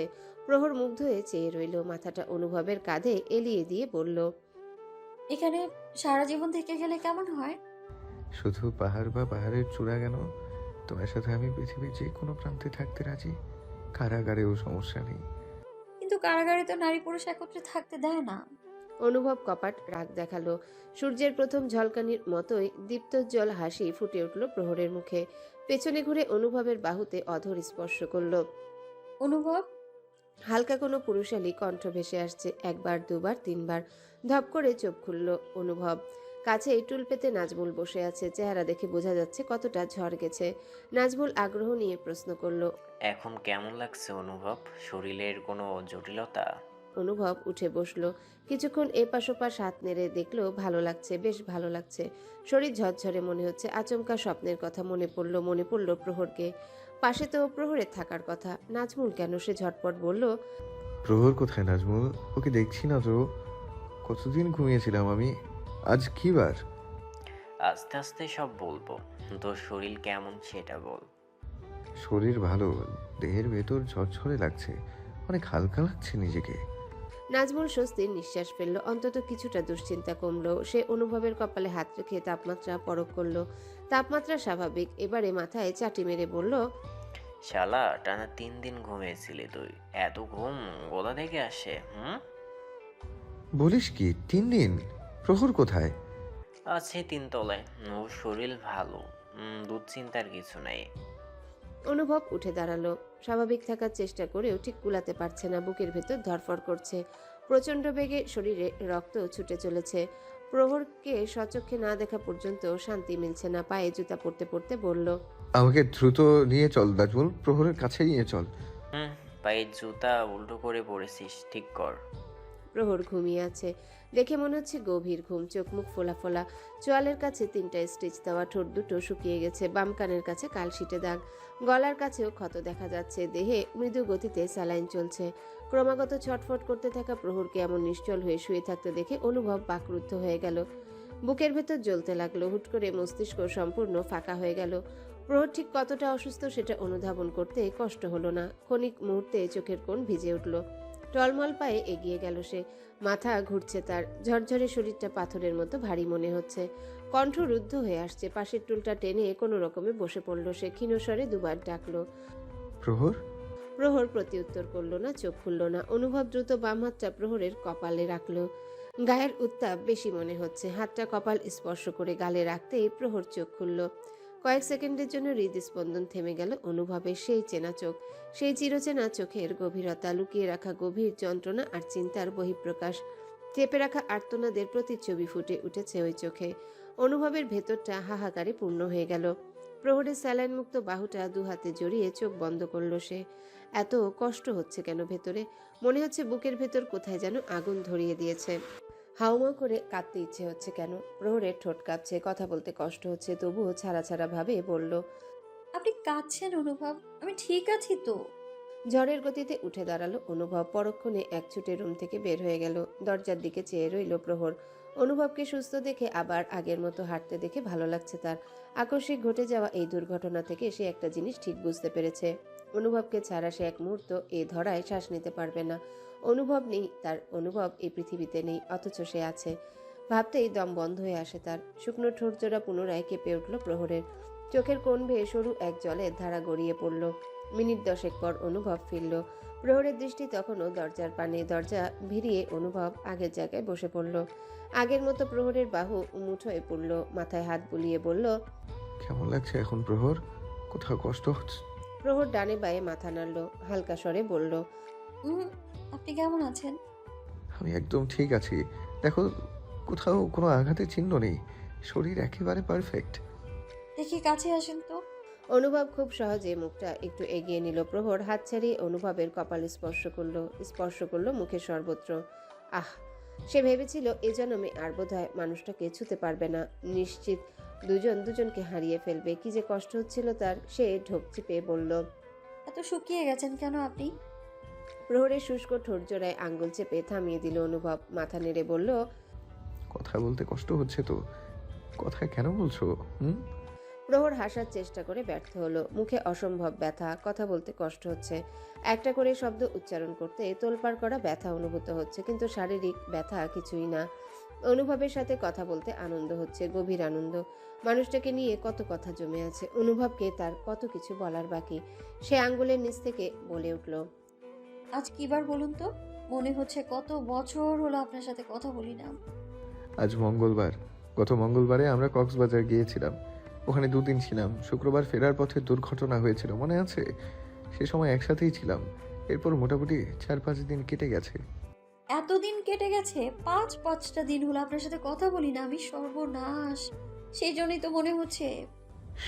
কথা বলতে বারণ করেছি না? চোখ ছোট ছোট করলো অনুভব। প্রহর মিইয়ে গেল, উচ্ছ্বাসের সমুদ্রে ভাটা পড়ল। অনুভব বুঝতে পারলো, বাম হাতটা প্রহরের চোখে রেখে বন্ধ করলো। ঠোঁটের উপর থেকে আঙ্গুল সরিয়ে চুমু খেলো। লজ্জায় প্রহরের গাল রক্তিম বর্ণ ধারণ করলো। অনুভব তার চোখের উপর থেকে হাত সরালো না। তার নিজেরও ভীষণ লজ্জা লাগছে। সে চাপা স্বরে বলল, ঘুমিয়ে পড়ো প্লিজ। আমি বাসে আছি, কোথাও যাব না। দিন 10 পর প্রহরকে হাসপাতাল থেকে রিলিজ দিল। শুক্রবারের বিকেল তখন। ইরতাজউদ্দিন তাকে নিজের বাসায় নেওয়ার কথা বললেন। অনুভব এক বাক্যে রাজি হয়ে গেল। প্রথমবারের মতো কোনো প্রকার দ্বৈত মতের সৃষ্টি করল না। প্রহরের বিশ্বাস করতে কষ্ট হচ্ছিল। একসময় তাকে একা পেয়ে জানতে চাইল। সে ওখানে যাওয়ার পর অনুভব যাবে কিনা তা জিজ্ঞাসা করলো বারবার। অনুভব মাথা নেড়ে সম্মতি দিল। প্রহর তবুও বিশ্বাস করতে চাইল না। শেষমেশ অনুভবকে শপথ করতে হলো যে সে সত্যি যাবে, শপথ করুক বা না করুক। এটা চিরসত্যি যে প্রহরকে ছাড়া সে 1 মিনিটও দূরে থাকতে চায় না। প্রহরের প্রয়োজনীয় কিছু জিনিস কিনে সন্ধ্যার পর অনুভব বড় এক বাড়ির সামনে এসে দাঁড়ালো। আজ দিয়ে 4র্থবারের মতো আসা। এর আগে কখনো আধা ঘন্টার বেশি থাকা হয়নি, কিন্তু এবারে থাকতে হবে। গেটের উপরের দিকে তাকালো সে। সবুজ রঙের অসংখ্য ছোট ছোট বাল্ব জ্বলছে, আর তার ভেতরে লেখা কুঞ্জবিধি। নামটা প্রহরের দেওয়া। অনুভব জানে সেটা। প্রহরের পাঠানো চিঠিতে একবার সে উল্লেখ করেছিল প্রহরের জন্য এরকম একটা বাড়ি বানানোর ইচ্ছে ছিল তার। ঠিক এরকম না, এত বড় না, ছাদালা 2 রুমের ছোট্ট এক বাড়ি। ছাদের উপর থাকবে চিলেকোঠার ঘর, সেই ঘরে থাকবে বইয়ের সমাহার। অনুভবের বই পড়ার অভ্যাস নেই, কিন্তু প্রহর বই পড়তে পছন্দ করে। প্রহর বই হাতে নিয়ে এলোচুলে পড়তে থাকবে। সেই বই পড়ুয়া প্রহরকে দেখে সে 2-4টা সন্ধ্যা কাটিয়ে দিবে। পড়ার ঘরটা অবশ্যই অনেক সুন্দর থাকবে। একপাশে কাচের দেয়াল থাকবে। ঘর অন্ধকার করলে সেই কাচ দিয়ে রাতের আকাশের তারা দেখা যাবে। ওপরে ছাউনি থাকবে টিনের। বৃষ্টির রাতটা মাঝে মাঝে চিলেকোঠায় কাটিয়ে দিবে। ছাদের বাকি অংশ জুড়ে থাকবে বুনো ফুল আর চারা গাছ। সাদা গোলাপ প্রহরের ভীষণ পছন্দের। একপাশ জুড়ে শুধু সাদা গোলাপ। পকেটে রাখা ফোন বাজছে। অনুভবের চিন্তার ঘুড়িতে টান পড়ল। ফোন হাতে নিয়ে দেখলো প্রহরের কল। মেয়েটা নিশ্চয়ই ছটফট করছে। সে আসবে কিনা তা নিয়ে ভয়ে আছে হয়তো। অনুভব আর দেরি করলো না, গেট দিয়ে ভেতরে ঢুকলো। ড্রয়িং রুমে বসে আছে অনুভব। বসার ঘরটা হরেক রকমের জিনিসপত্রে ঠাসা। দীর্ঘ সময় তাকিয়ে থাকার মতো অনেক কিছু রয়েছে। রয়েছে দেয়াল জুড়ে মনোমুগ্ধকর পেন্টিং। অনুভবের এসবে আগ্রহ নেই। তার দৃষ্টি নিবদ্ধ মেঝের কার্পেটে। প্রহর বসার ঘরে নেই, না থাকা স্বাভাবিক। শরীর এখনো অসুস্থ। ডাক্তার নড়াচড়ায় সম্পূর্ণ নিষেধাজ্ঞা জারি করেছে। অনুভবের বড্ড অস্বস্তি হচ্ছে। চট করে উঠে প্রহরের রুমেও যেতে পারছে না। দৃষ্টিকটু দেখায়। টেবিলে মৃদু শব্দ হলো। চোখ তুলে তাকালো সে। মুহূর্তের মধ্যে হরেক রকমের ফল আর মিষ্টিতে সামনের ছোট্ট টেবিল ভরে গেল। লতিফার মা, রান্নাঘরে খেয়াল রাখো। প্রহরের মায়ের গলা ভেসে এলো। মিষ্টির শেষ প্লেটটা নামিয়ে রেখে লতিফা চলে গেল। প্রায় সঙ্গে সঙ্গে প্রহরের মা বসার ঘরে ঢুকলেন। তার হাতে 2-3 রকমের শরবতের গ্লাস। অনুভবের দিকে বাড়িয়ে দিলেন তিনি। হাসি মুখে বললেন, কিছু মুখে পড়ে উপরে যাও বাবা। প্রহর মাথা খেয়ে ফেলছে আমার। তুমি আসছো না কেন? কখন আসবে? রাত হয়ে যাচ্ছে নাকি? আর আসবে না কোনো দিন? ইত্যাদি ইত্যাদি প্রশ্ন করে পাগল করে ফেলছিল। অনুভবের অস্বস্তি আরো বেড়ে গেল। কিছু একটা বলা দরকার, কিন্তু মানুষজনের সাথে কথা বলে অভ্যাস নেই তার। পৃথিবীতে খুব অল্প কয়েকজন মানুষের সাথে সে কমফোর্টেবল। পানির গ্লাসটা হাতে নিল সে, কয়েক চুমুক দিয়ে বলল, আপনি কেমন আছেন? মিসেস রাবেয়া হাসলেন। তার হাসি দেখে অনুভবের স্মরণ হলো ভুল প্রশ্ন করে ফেলেছে। আজ সারাদিনে প্রহরের মায়ের সাথে 3বার দেখা হয়েছে, 3বারই একই প্রশ্ন করা হয়েছে।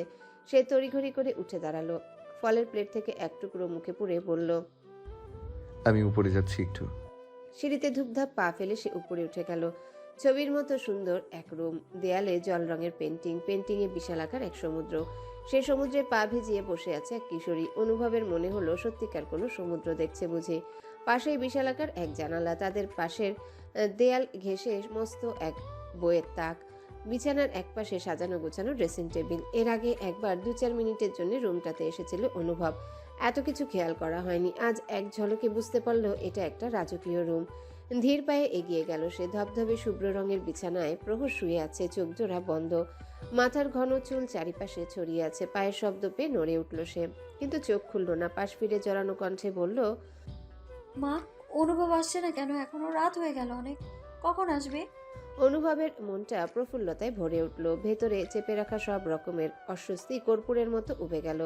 আড়ালে লুকিয়ে রাখা ব্যাগটা পাশে সেন্টার টেবিলে নামিয়ে রাখলো। তারপর শটান প্রহরের ব্ল্যাঙ্কেটের ভেতর ঢুকে গেল। কপাল কুঁচকে গেল প্রহরের। বিরক্তি নিয়ে চোখ খুলতেই অনুভব মাথা উঁচু করে তাকালো।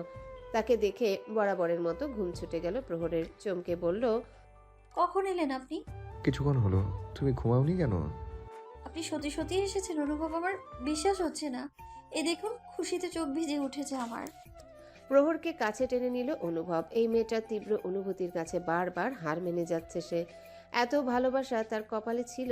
প্রহরের চুলে আঙ্গুল ছুঁয়ে সে বলল, ঘুমিয়ে পড়ো প্রহর। শুক্রবারের বিকেল, প্রচুর লোকজন আসতে যাচ্ছে। রেস্টুরেন্টে ভিড় লেগে আছে প্রায়। এর মধ্যে কাজ শেষ অনুভবের। অর্ধেক বেলা শুধু। পরবর্তী সময় কাজ করার জন্য রবিন নামের ছেলেটা এসে গেছে। প্রহর মোটামুটি সুস্থ হয়ে গেছে বলে সে কাজ শুরু করেছে আবার, তবে পরিমাণ কমিয়ে দিয়েছে। কয়েক ঘন্টা কাজে ব্যয় করে বাকি সম্পূর্ণ সময়টা প্রহরের নামে বরাদ্দ। অনুভব আর দেরি করলো না, বের হওয়ার জন্য উদ্যত হলো। হঠাৎ করেই নাজমুলের চোখে চোখ পড়ল। কাছের দরজা ঠেলে ভেতরে ঢুকছে। চিন্তিত দেখালো অনুভবকে। নাজমুলের হঠাৎ এখানে কি কাজ পড়ল? গোল টেবিলে বসে আছে দুজন, সামনে দুটো কোল্ড কফি। অনুভব একটা নিজের দিকে টেনে নিল। হঠাৎ এখানে এলি কেন? আর আমি যে এখানে কাজ করি সেটাই বা জানলে কি করে? জেনে গেছি আপনি। অনুভবকে সিরিয়াস দেখালো বেশ। সরু দৃষ্টিতে তাকালো নাজমুলের দিকে, বলে উঠল, সত্যি করে বলতো, তোর রহস্যটা কি? সব কিছু আগে থেকে জেনে যাস কিভাবে? হাসলো নাজমুল। কিছু না বলে কফিতে চুমুক দিল।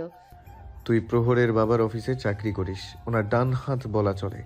সব কিছু দেখভাল রাখিস। এসব কিচ্ছু জানাসনি কিন্তু আমাকে। আহা, আমি তো জানতাম না এই প্রহরই সে প্রহর। আমার স্যারই যে প্রহরের বাবা সেটা তো জানা ছিল না। তোদের দুর্ঘটনার সময় জেনেছে। যা বিশ্বাস করলাম। এখন বল, হঠাৎ কি মনে করে? নাজমুল বরাবরের মতো বলল, কেন, এমনিতেই দেখা করতে পারি না? তোর শরীর কেমন? ভালোই মনে হচ্ছে। ব্যথা যন্ত্রণা আগের মতো নেই। তোকে একবার আমার সাথে যেতে হবে। কাল সময় হবে?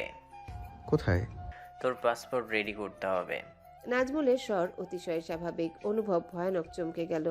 তিতিবিরক্ত স্বরে বলল, পাগল তোরা? নিশ্চয়ই প্রহরের কাজ এটা। নাজমুল, তুই অন্তত ভালো করে জানিস আমি দ্বিতীয়বার সার্জারির মধ্য দিয়ে যাব না। আর টাকা কত খরচ হবে আইডিয়া আছে নিশ্চয়ই। 50-52 লক্ষ টাকা। তোর কাছে ছেলে খেলা মনে হয়? কিছুই মনে হয় না। শুধু জানি ইমিডিয়েটলি তোর পাসপোর্ট রেডি করতে হবে, দেন মাদ্রাজ যেতে হবে। অনুভব লাফিয়ে উঠে পড়ল। প্রচণ্ড রাগ হচ্ছে তার। ডায়ালাইসিস করে টুকটাক ওষুধ খেয়ে সে যতদিন বাঁচবে তাই এনাফ। এতগুলো টাকা সে কিভাবে খরচ করবে, তাও আবার অন্যের টাকা? পৃথিবীর সবচেয়ে কঠিনতর বেঁচে থাকা হচ্ছে অন্যের অনুগ্রহে বাঁচা। সে কারো অনুগ্রহে বাঁচতে পারবে না। সে কাটকাট গলায় বলল, আমি আগামীকাল মারা গেলেও সার্জারি করব না, কারো অনুগ্রহে বাঁচতে পারবো না। তার চেয়ে বড় কথা, কোনো এক অসহায় ব্যক্তি কিডনি ডোনেট করবে। 2-4 বছর পর সে আমার মতো যন্ত্রণা ভোগ করতে থাকবে। একটা কিডনি নষ্ট হয়ে গেলে মৃত্যু অনিবার্য হবে। আমি কারো মৃত্যুর কারণ হতে পারবো না। কোনো প্রকার পাসপোর্ট তৈরি করতে পারবো না নাজমুল। তুই বরাবরের মতো বড্ড বোকা রে অনুভব। নাজমুল হাসছে। অনুভবের কপাল কুঁচকে গেছে, রাগে নাক ফুলে ফুলে উঠছে, গলার রগ দেখা যাচ্ছে। আচমকা হাসি থামালো সে, মুখটা অনুভবের কাছাকাছি নিয়ে আসলো, তীক্ষ্ণ স্বরে বলল, তোর সার্জারির জন্য না হলেও প্রহরের জন্য তোকে পাসপোর্ট রেডি করতে হবে। প্রহরের জন্য তোকে মাদ্রাজ যেতে হবে। তোর একবার মনে হয়নি অনুভব, সামান্য চল কাটা আর দু চারটা জায়গায় চামড়া ছিঁড়ে যাওয়ার জন্য কেউ আইসিইউতে থাকে, দুদিন অজ্ঞান হয়ে থাকে? তুই এত বোকা কেন? প্রহর ভয়ঙ্কর রোগে আক্রান্ত অনুভব, ওর চিকিৎসার প্রয়োজন, যা বাংলাদেশে সম্ভব নয়। ওকে বাঁচানোর জন্য তোকে ভিসা তৈরি করতে হবে, কারণ প্রহর তোকে ছাড়া এক পাও নড়বে না। অনুভব প্রচণ্ড রেগে গেল হঠাৎ। চোখ দিয়ে রক্ত ছুটে বের হবে যেন, শরীর কাঁপছে থরথর করে। আচমকা নাজমুলের কলার চেপে ধরল, চেঁচিয়ে বলল, আমাকে ভয় দেখাচ্ছিস কেন? হ্যাঁ, সত্যি করে বল, প্রহর সুস্থ আছে? ঠিক আছে? প্রহর সুস্থ নেই, এটাই একমাত্র সত্যি। বছর 5 আগে একটা মারাত্মক অ্যাক্সিডেন্টের সম্মুখীন হয়েছিল প্রহর। অবস্থা এতটাই আশঙ্কাজনক ছিল যে জীবন নিয়ে টানাটানি। ওই সময় ওর ফুসফুসে প্রচণ্ড ক্ষতিগ্রস্ত হয়ে গিয়েছিল, পাঁজরের হাড় ভেঙে ফুসফুসে ঢুকেছিল। ভাগ্য সহায় ছিল বলে বেঁচে গিয়েছিল সেই যাত্রায়। এরপর দীর্ঘদিন চিকিৎসা নিয়ে সম্পূর্ণ সুস্থ হয়ে উঠেছিল, কিন্তু সময়ের অতিক্রমতায় সাথে সাথে ফুসফুসে সেই ক্ষতের জায়গাটা ইনফেকশন হয়ে গেছে। শুধু ইনফেকশন হয়নি, ইতিমধ্যে ক্যান্সার জীবাণু আক্রমণ করেছে। দ্বিতীয়বার অ্যাক্সিডেন্টের পর ডক্টর পরীক্ষা নিরীক্ষা করে ধরতে পেরেছে সব। তোর কি এখনো মনে হয় আমি মিথ্যে বলছি? অনুভবের হাত ঢিলে হয়ে গেল। নাজমুলের দৃষ্টি বলে দিচ্ছে সে বিন্দু পরিমাণ মিথ্যে বলেনি। মুহূর্তেই তার কাঠিন্য ভরা চেহারায় নেমে এলো কালো দুর্যোগ। কলার ছেড়ে অসহায় ভঙ্গিতে এদিক ওদিক তাকালো। মনের আকাশে ঘন কালো মেঘ জমতে শুরু করলো। চোখের পলকে বুকের ভেতর ঝড়ো হাওয়া শুরু হলো। চোখের লাল আভা মুছে গিয়ে ঝাপসা হয়ে এলো। মাথা ঘুরছে তার, আর দাঁড়িয়ে থাকতে পারল না, ধপ করে চেয়ারে বসে পড়ল। ছবির অ্যালবামটা উল্টো পাল্টে দেখছে প্রহর। মোটা এক অ্যালবাম জুড়ে শুধু অনুভবের ছবি। শেষের দিকে কিছু খালি ছিল, সেগুলো পূর্ণ করার জন্য ইতিমধ্যে বেশ কিছু নতুন ছবি বের করেছে। এবারের ছবিগুলোতে অনুভব একা নয়, সাথে সে আছে। একটা ছবি সামনে মেলে ধরল প্রহর, অনুভবের পাজে কোলে সে। দুজনের বিস্তৃত হাসি মাখা দৃষ্টি একে অপরের পানে। ছবিটা সমুদ্রের পাড়ে তোলা। হাসল প্রহর। দুজনের একত্রিত ছবিগুলো অ্যালবামের শেষ পাতাগুলোতে রাখলো। রুমের বড় দেয়াল ঘড়িতে টিকটিক শব্দ হচ্ছে। সেকেন্ডের কাটা নিয়ম মাফিক ঘুরছে। আস্তে আস্তে বুকের ভেতর কেমন চাপ অনুভব করছে প্রহর। গলার মধ্যে খুসখুস করছে, মনে হচ্ছে দীর্ঘদিনের কফ জমে আছে। ইদানিং হুটহাট কাশিও শুরু হয়। সেদিন মাঝরাতে হঠাৎ দুবার কেসে উঠল। তাতে অনুভবের সে কি দুশ্চিন্তা। চোখে মুখে ভয়ের ছাপ, যন্ত্রণার ছাপ। তার ছোটখাটো ব্যথায় অনুভব পাগলের মতো হয়ে যায়। এজন্য প্রহর নিজেকে আড়াল রাখার চেষ্টা করে। অনুভব কাছে থাকলে সবসময় শরীরের অস্বস্তি বুঝতে দিতে চায় না শারীরিক অসুস্থতাটুকুও। তাকে নিয়ে মানুষটার ছটফটানি একদম সহ্য হয় না। গলার কাছের খুসখুসানি বেড়ে চলেছে। এবার উঠতে হবে। প্রহর অ্যালবামটা বিছানায় রেখে দাঁড়িয়ে পড়ল। মুখে হাত চেপে কিছু মুহূর্ত স্থির রইল। অবস্থা বেগতিক বুঝতে পেরে দৌড়ে ওয়াশরুমে ঢুকে গেল। বেসিনে মুখ রেখে ক্রমাগত কাশতে লাগলো। কাশতে কাশতে এক পর্যায়ে বমি করে ফেলল। ভেতরে ভয়ঙ্কর কষ্ট হচ্ছে, অসহ্য যন্ত্রণা হচ্ছে বুকে। মাথাটা দপদপ করছে, শরীর কাঁপছে অনবরত। বাম হাতে কোনো রকমে পানির ট্যাপ ছাড়লো। একসময় খেয়াল করলো কাশির সাথে রক্ত বের হয়েছে। কেমন অবিশ্বাসের দৃষ্টিতে চেয়ে রইল সে। তার কি বড় ধরনের কোনো অসুখ হয়েছে? যক্ষা টাইপ কিছু? ধপ করে ফ্লোরে বসে পড়ল প্রহর। একটানা কলিং বেল বাজছে। লতিফার মা ভীষণ বিরক্ত হলো। অসময়ে কলিং বেল বাজায় কে? বাজাবে ভালো কথা, একবার বাজালেও তো হয়, এমন বিরতিহীন বাজাতে হবে? রান্না ফেলে রেখে তো চট করে যাওয়া যায় না। সে চুলার আঁচ কমিয়ে দিল, তরকারিতে কড়াইয়ে ঢাকনা দিল। তারপর বিরক্তি ভরা দৃষ্টি নিয়ে এগিয়ে গেল। দরজা খোলার অপেক্ষা মাত্র, তাকে প্রায় ঠেলে ঝড়ের গতিতে কেউ একজন ঢুকলো। সে হা করে তাকিয়ে দেখলো এবাড়ির একমাত্র জামাই। লতিফার মা ভীষণ বিরক্ত হলো। বউ পালিয়ে যাচ্ছে নাকি? একেবারে ঘূর্ণির বেগে উড়ে গিয়ে বউয়ের কাছে যেতে হবে? এখনকার আধুনিক যুগের পোলাপান লাজ লজ্জা বলতে কিছু চিনে নাকি? বিড়বিড় করতে করতে আবারও রান্নাঘরে ঢুকলো। রুমে ঢুকে হাঁপাতে লাগলো অনুভব। আজ সারাদিন রোদের তেজ ভারী ছিল, যার দরুন শহরে ভ্যাপসা গরম পড়েছে।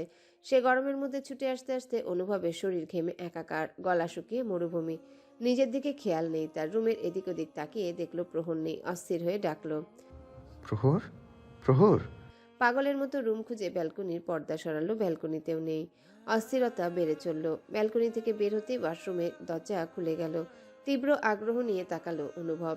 প্রহর বের হয়েছে, চোখ মুখ ভেজা, কানের দুপাশের কিছু অবাধ্য চুল দিয়ে পানি পড়ছে। অনুভব অপলক দৃষ্টিতে চেয়ে রইল প্রহরের পানে, যেন বহুদিন পর দেখছে, চোখে তৃপ্তি মিটছে। মূর্তিমান অনুভবকে দেখে প্রহর চোখ ছোট ছোট হয়ে গেল। স্থানচ্যুত হয়ে রুমের মাঝামাঝি দাঁড়িয়ে পড়ল সে। অনুভবের এলোমেলো চেহারা অনেক কিছু বুঝিয়ে দিচ্ছে, কিছু একটা তো হয়েছে। সে চিন্তিত স্বরে বলল, এত অস্থির হয়ে আছেন কেন আপনি? এমন বিধ্বস্ত কেন দেখাচ্ছে আপনাকে? দেখি এদিকে আসুন তো। অনুভবের টনক নড়ল।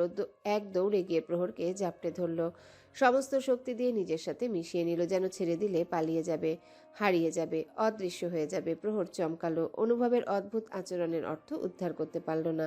এতটা শক্ত করে আঁকড়ে ধরেছে যে দম যায় যায় অবস্থা। সে অনুভবের পিঠে হাত বুলিয়ে দিল, নরম গলায় জিজ্ঞাসা করল, কিছু হয়েছে? কেউ কিছু বলেছে? একবার চোখ খুলে আবারও বন্ধ করলো অনুভব। উত্তর দিল না। গলা ধরে আসছে তার, এত কান্না পাচ্ছে। প্রহর দ্বিতীয়বার প্রশ্ন করল, আপনার শরীর কাঁপছে অনুভব, এমন কেন করছেন? অসুস্থ লাগছে? প্রহর নিজেকে ছাড়ানোর চেষ্টা করলো, অনুভব ছাড়ল না। হাতের বাঁধন শক্ত করলো, কম্পিত সুরে শুধু বলল, আমি ঠিক আছি। দিনগুলো কেমন দ্রুত কাটছে। চোখের পলক ফেলার আগে যেন দিন গড়িয়ে রাত হচ্ছে, আবার চোখ বন্ধ করার সঙ্গে সঙ্গে রাতের অন্ধকার কেটে ভোর হচ্ছে। মনে হচ্ছে সময়ের চেয়ে দ্রুততর পৃথিবীতে কিছু নেই। এই তো সেদিন মাত্র অনুভব সাদা গোলাপের চারা টেনে দিল প্রহরকে, অথচ এর মধ্যে অনেক দিন কেটে গেছে।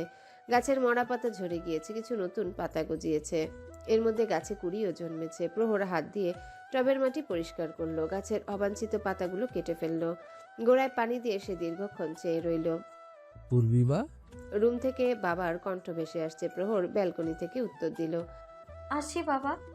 আসছি বলার পরও প্রহর আসছে না। ইরতাজউদ্দিন রুমের মাঝখানে দাঁড়িয়ে রইলেন।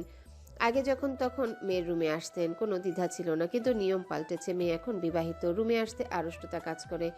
আরও কিছুক্ষণ ঠাই স্থির হয়ে রইলেন তিনি, কিন্তু ব্যালকনিতে মাটি ঝুরঝুরে করার শব্দ ছাড়া কিছু শোনা যাচ্ছে না। তিনি শ্বাস ফেললেন। মেয়েটা সারা জীবন একই রকম রয়ে গেল। প্রহরের বেড টেবিলে গিয়ে বসলেন তিনি। টেবিলে একটা ছবির ফ্রেম, ফ্রেমে তিনি আর প্রহর। ছবিটা অনেক আগের, প্রহরের জেএসসিতে গোল্ডেন এ প্লাস পাওয়ার পর তোলা হয়েছিল। তার কিছুদিন পর প্রহর ছবিটা বাঁধিয়ে এনেছে। বিয়ের পর অনুভবের বাড়িতে যাওয়ার পর দেখেছেন রুমে ফ্রেমটা নেই। এখন বুঝতে পারেন ফ্রেমটা সবসময় মেয়ের সাথে থাকে। বড় বিষণ্ণতা অনুভব করলেন তিনি। বুকের ভেতর হুহু করে উঠল। ফ্রেমটা হাতে নিয়ে বুকে জড়িয়ে ধরলেন। বাবা কি করছো? জানো গোলাপ গাছে কুড়ি এসেছে। নিজেকে সামলে নিলেন ইরতাজউদ্দিন। ফ্রেমটা যথাস্থানে রেখে উঠে দাঁড়ালেন। মেয়ের মুখ দুপুর রোদের মতো ঝলঝল করছে। দেখে মনে হচ্ছে গোলাপের কুড়ির আশার চেয়ে আনন্দের কিছু পৃথিবীতে নেই। তিনি ভেতরে ভেতরে পুলকিত হলেন। যাক, মেয়েটা অন্তত প্রশান্তিতে আছে। আর মানসিক প্রশান্তির চেয়ে বড় সুখ পৃথিবীতে নেই। পূর্বিমা, অনুভব কোথায়? দুপুরের দিকে একটু বের হয়েছে বাবা। তোমাকে তো একবার ডাক্তারের কাছে যেতে হবে, ছোটখাটো চেক আপ হবে একটা। আমি নিয়ে যেতে চাচ্ছি, কি বলো? আমি তৈরি হয়ে নিচ্ছি বাবা। রাতের খাওয়া শেষ হয়েছে অনেক আগে। অনুভব দাঁড়িয়ে আছে ব্যালকনিতে। অন্ধকার ব্যালকনি, হাত বাড়ালে পাশের দেয়ালে স্পর্শ করা যায়। দেয়ালে সুইচ আছে, সুইচে চাপ দিলে মোহময়ী এক আলোয় ব্যালকনি ভরে উঠবে। কিন্তু সে আলো জ্বালালো না। মস্তিষ্ক জুড়ে কত রকমের চিন্তা ঘুরছে। আপাতত সব রেখে সে রুমে ঢুকলো। প্রহর রুমে নেই। মায়ের রুমে গিয়েছে অনেকক্ষণ হলো, এখনো ফেরেনি। অনুভব দরজার দিকে উৎসুক দৃষ্টিতে চেয়ে রইল। প্রহরের শরীরের অবস্থা বিবেচনা করে ডাক্তার অনেক নিয়ম করে দিয়েছে। তার মধ্যে একটা হলো রাতের বেলা দ্রুত ঘুমিয়ে পড়া। এখনো ফিরছে না কেন? একবার ঘড়ির দিকে, একবার দরজার দিকে তাকাচ্ছে অনুভব। অস্থিরতা নিয়ে পায়চারি করছে রুমে। সময় কাটছে না। টান টান করে রাখা বেডশিট সে এলোমেলো করে ফের টান টান করলো। বইয়ের তাকে কিছু বই নড়াচড়া করলো, তো বই স্থির হতে পারল না। অস্থিরতা যখন তুমুল পর্যায়ে, তখন প্রহর ফিরল। অনুভব হাতের বইটা রেখে দ্রুত এগিয়ে এলো। ফস করে কিছু বলতে গিয়ে সামলে নিল নিজেকে। বেশি সিলি হয়ে যাবে, তবুও মিনমিন করে বলল, অপেক্ষা করছিলাম তো। কিছু বলবেন? দরজা ছিটকিনি লাগিয়ে প্রহর ঘুরে তাকালো। না, বলছিলাম ঘুমোতে হবে না, ডক্টর দ্রুত ঘুমিয়ে পড়তে বলেছে তো। প্রহর বাধ্য মেয়ের মতো বিছানায় গিয়ে বসলো। অনুভব বাহু বাড়িয়ে দিতেই সেখানে মাথা রাখলো। গায়ে ব্ল্যাঙ্কেট টেনে দিয়ে টেবিল ল্যাম্প বন্ধ করলো অনুভব। প্রহরের শরীর শুকিয়ে যাচ্ছে দ্রুত। ভালো ডাক্তার দেখাতে হবে। তার পাসপোর্টের কাজ শেষের দিকে প্রায়। কাগজাদি রেডি হয়ে গেলে মাদ্রাজে যাওয়া যাবে। শুনছেন? আলো আধারের খেলায় প্রহরের গভীর কণ্ঠস্বর বুকে তোলপাড় করে তুলল। অনুভবের হালকা স্বরে উত্তর দিল, বলো, শুনছি। আমি আরেকবার গ্রামে যেতে চাই। একবারও তো মায়ের কবর ঘুরে আসা হলো না।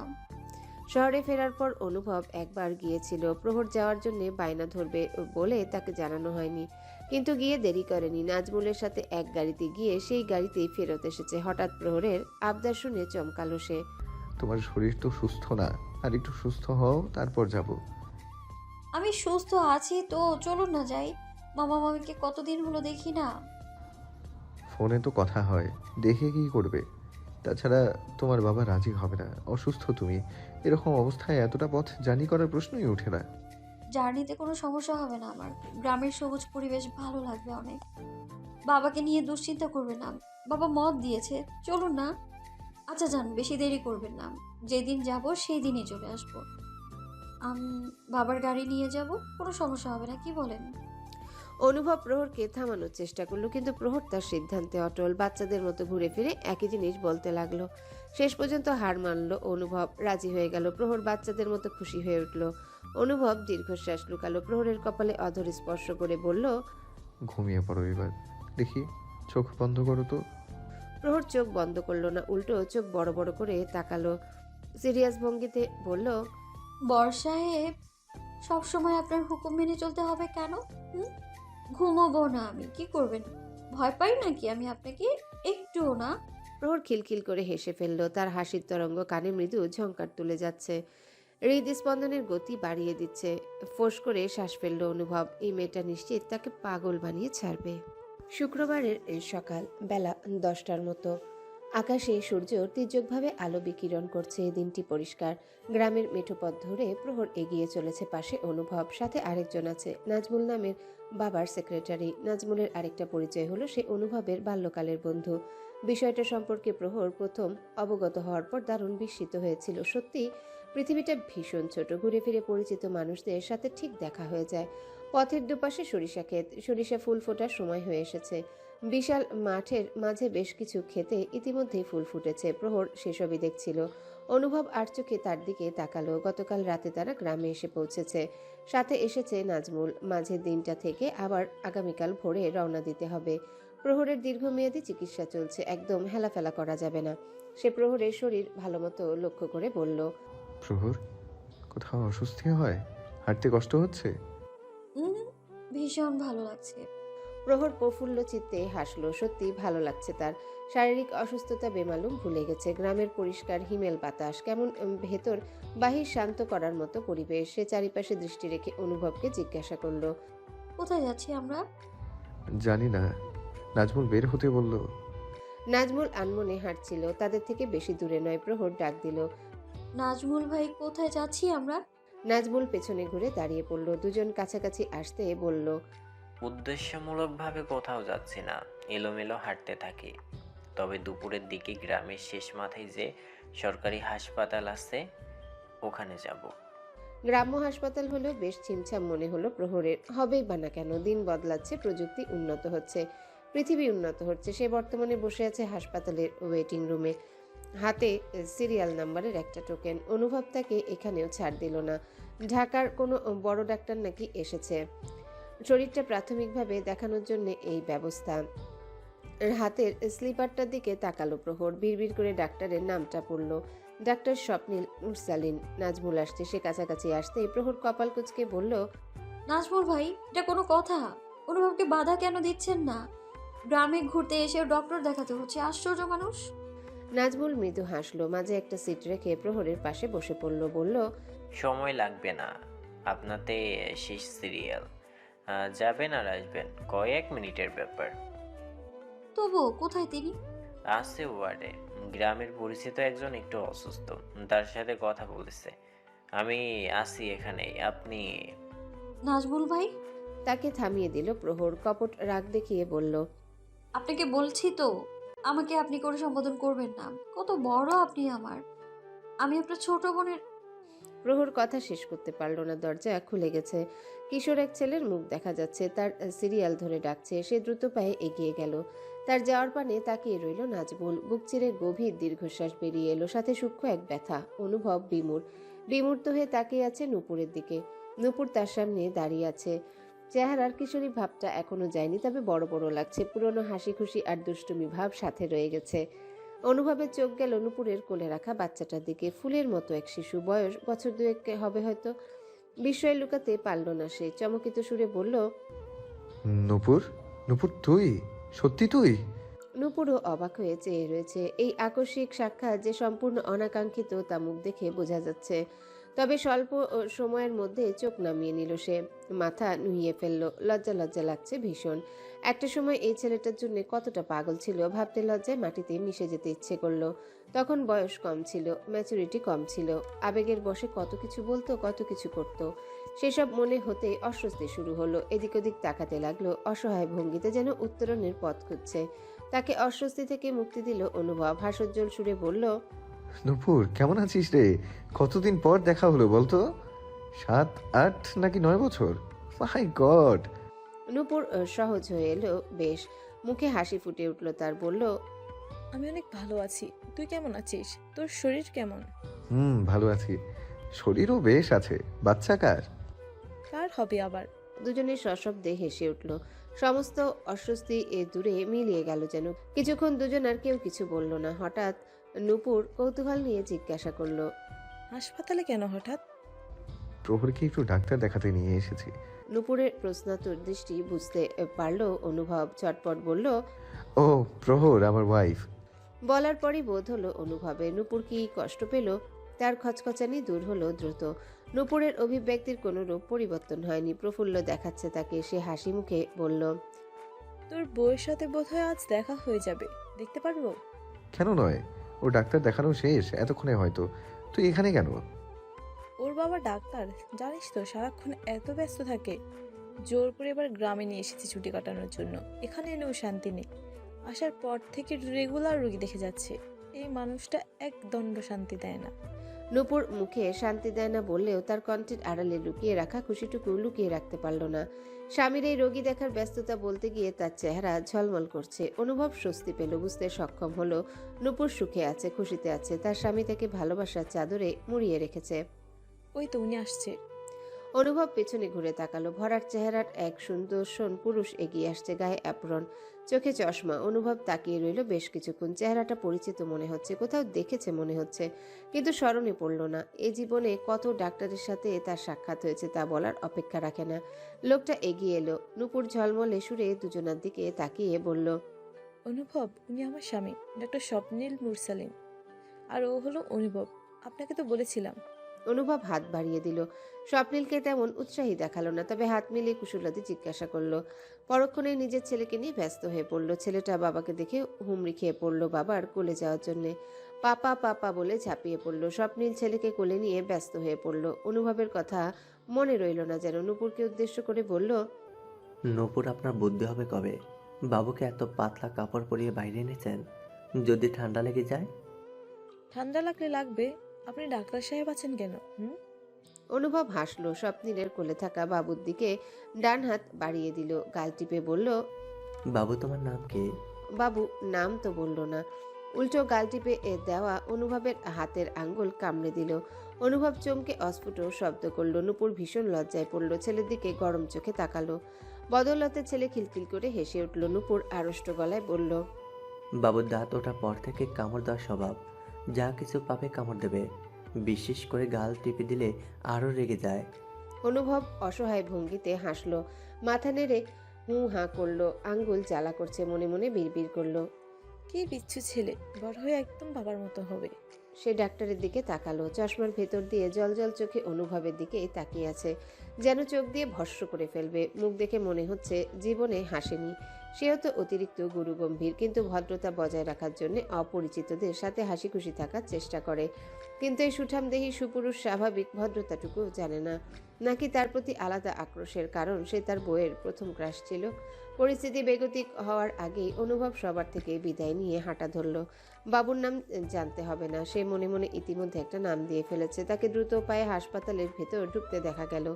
অনুভব চলে যেতেই নূপুর চোখ গরম করে তাকালো ডাক্তারের দিকে। স্বপ্নিল ভ্যাবাচাকা খেয়ে গেল, অসহায় গলায় বলল, এইভাবে তাকাচ্ছেন কেন নপুর? ভুল কিছু করেছি? নূপুর কনুই দিয়ে পেটে গুঁতো দিয়ে বলল, আপনাকে বলেছি না, অপরিচিত মানুষদের সামনে আপনি আপনি করবেন না। আমি আপনার 10 বছরের ছোট। তুমি করে বলা কি খুব কঠিন? খুব কঠিন। আপনি আমার থেকে 15-20 বছরের ছোট হলেও আপনি ডাকতাম। নূপুরের চেহারায় লজ্জার ছাপ স্পষ্ট হলো। স্বপ্নিলের থেকে লুকানোর জন্য মুখ ঘুরিয়ে নিল, দৃষ্টি রাখলো সুদূরে। হাসপাতালের বারান্দা দিয়ে পরিষ্কার আকাশ দেখা যাচ্ছে। স্বপ্নিলকে কখনো বলা হয়নি তার মুখের আপনি ডাকটা বেশি প্রিয় তার। 17 বছর বয়সে বাবাকে শর্ত দিয়ে মানুষটাকে বিয়ে করেছিল। অনুভবের চিকিৎসা খরচ বাবদ কয়েক লক্ষ টাকা দেওয়ার শর্তে বিয়েতে রাজি হয়েছিল, যা অনুভবের অগোচরে। ভাঙা মন নিয়ে শহরে পাড়ি দিয়েছিল সেদিন। স্বপ্নেও ভাবেনি এই রক্তটা ডাক্তারকে এতটা ভালোবেসে ফেলবে। অথচ গুরুগম্ভীর মানুষটা একের পর এক তার শত আবদার, শত রকমের বাচ্চামো অবলীলায় পূরণ করতে থাকে। তার প্রতি খুঁটিনাটি যত্নাদি আর তাকে নিয়ে এক সমুদ্র উদ্বিগ্নতা একসময় বাধ্য করে নতুন করে প্রেমে পড়তে, নতুন করে ভালোবাসতে। অনুভবের প্রতি জীবিত অনুভূতিকে ধূলিসাৎ করে তীব্র অনুভূতি নিয়ে এই ডাক্তার সাহেবের প্রেমে পড়তে বাধ্য হয় সে। নিজেকে ভেঙে চুরে ভালোবেসে ফেলে। এই ভালোবাসা আজন্ম অক্ষয়। নূপুরের মুখে প্রশান্তির হাসি ফুটে উঠল। সেদিনের একটা সিদ্ধান্তে অনুভব তার ভালোবাসা নিয়ে বেঁচে আছে। সে পেয়েছে নতুন এক তীব্র ভালোবাসার অনুসন্ধান। এর চেয়ে সুখের কি আছে? পেছনে ঘুরে কৃতজ্ঞতার দৃষ্টিতে ডাক্তার সাহেবের দিকে তাকালো নূপুর। পরের দিন ভোরে রওনা হলো তারা। সূর্য তখনও ওঠেনি। শেষবারের মতো বাবা মায়ের কবর জিয়ারত করে গাড়িতে উঠল অনুভব। নাজমুল গাড়ি চালাচ্ছে, প্রহর আর অনুভব পেছনে। গাড়িতে ওঠার পর থেকে অনুভব নিশ্চুপ। প্রহর কিছু বলতে নিয়েও বলতে পারল না। কিছু কিছু সময় কথা বলার চেয়ে নিশ্চুপ সঙ্গ দেওয়া বেশি কমফোর্টের। সে চুপচাপ অনুভবের হাত চেপে বসে রইল। অনুভবের দৃষ্টি জানালার ওপাশে, ছন্নছাড়া দৃষ্টি, যে দৃষ্টিতে বাবা মা হারানোর এক সমুদ্র দুঃখ ফুটে উঠেছে। গ্রাম থেকে ফিরে দেখলো প্রহরের বাবা মা বাসায় নেই। দরজা খুলে দিল লতিফার মা। অনুভব চমকালেও প্রহর চমকালো না। তার বাবা মা গতকাল কলকাতা গিয়েছে, যেটা প্রহর জানে, কিন্তু অনুভবের অগোচরে ছিল। তখন বিকেলের শেষ। প্রহরের নিয়মমাফিক ওষুধগুলো খাইয়ে দিল অনুভব। আজ অনেকটা পথ জার্নি করতে হয়েছে। প্রহরকে ঘুমিয়ে পড়ার জন্য তাগাদা দিল। একটু অন্যমনস্ক দেখাচ্ছে তাকে। তার চিন্তিত চেহারা প্রহরের চোখ এড়ালো না। বন্ধ চোখ অবস্থায় সে শুধালো, কিছু হয়েছে আপনার? কোথায় যেতে হবে? অনুভব উসখুস করলো। তাকে একটু বের হতে হবে। বাহিরে কাজ ছিল, কিন্তু প্রহর ঘুমিয়ে পড়া না পর্যন্ত সে যেতে চাচ্ছে না। চোখ খুলল প্রহর। বলছেন না কেন বাইরে যেতে হবে? একটু বের হওয়া দরকার। যান তাহলে, দেরি কেন করছেন? তুমি ঘুমিয়ে পড়ো, তারপর যাচ্ছি। ঘুম ভাঙার আগেই চলে আসবো। প্রহরের মাথায় হাত রাখলো অনুভব। মৃদু হেসে আবারও চোখ বন্ধ করলো প্রহর। অনুভবের বাহু জড়িয়ে পরম নিশ্চিন্তে ঘুমিয়ে পড়ল। প্রহরের ঘুম ভাঙার আগে ফেরার কথা বললেও অনুভব ফিরতে পারল না। বড়সড় একটা কাজে আটকা পড়তে হয়েছিল। সে ফিরল অনেক রাতে। প্রচণ্ড চিন্তিত দেখাচ্ছিল তাকে। এতটা সময় পেরিয়ে গেছে, অথচ প্রহরের খোঁজ নেওয়া হয়নি। জোরে জোরে হেঁটে সে বাসা অবধি পৌঁছালো। বরাবরের মতোই দরজা খুলে দিল লতিফার মা। দরজা খুলে সে হাই তুলে রান্নাঘরের পাশের রুমে চলে গেল। অনুভব বুঝতে পারল কাঁচা ঘুম ভেঙে উঠে এসেছেন তিনি। মনে মনে কিছুটা অনুতপ্ত হলো সে। সাবধানে সিঁড়ি ভেঙে উপরে উঠল সে। 2 তলার সব আলো বন্ধ, শুধু প্রহরের রুমে আলো জ্বলছে। ও এখনো ঘুমায়নি। রাত তো বেশ হয়েছে। পা টিপে টিপে রুমের সামনে এসে দাঁড়ালো অনুভব। কপালের ঘাম মুছে দরজার হাতলে হাত রাখলো। দরজা খোলার মৃদু একটা শব্দ সৃষ্টি হলো। অনুভব ভেতরে ঢুকতেই প্রহর প্রায় দৌড়ে এসে বলল, আপনি ঠিক আছেন? এত দেরি কেন হলো? চিন্তা হচ্ছিল তো। উত্তর দেওয়ার আগে প্রহরের পানে তাকালো অনুভব। সঙ্গে সঙ্গে কথার খেই হারিয়ে ফেলল। 2 চোখের ক্লান্তি উবে গেল। ভর করল বিস্ময়, সাথে আবেশিত মুগ্ধতা। বিস্ময় আর মুগ্ধতার ঘোর সহজে কাটল না। ফলস্বরূপ মুখ দিয়ে কিছু বলতে পারল না। প্রহরের পরনে লাল বেনারসি, মুখে ভারী সাজ, গায়ে ভারী গহনা, হাত ভর্তি চুড়ি। বিয়ের কনে মনে হচ্ছে তাকে। অনুভবের পলক্ষীন দৃষ্টি প্রহরকে লজ্জায় ফেলে দিল। স্মরণ করিয়ে দিল নিজের আকস্মিক উপস্থিতি। দৃষ্টি নত করল সে। অনুভব দ্বিধান্বিত সুরে বলল, এসব কি? কোন সব? বিয়ের কনের মতো সাজ দিয়েছো কেন? আবার বিয়ে করার ইচ্ছে জেগেছে?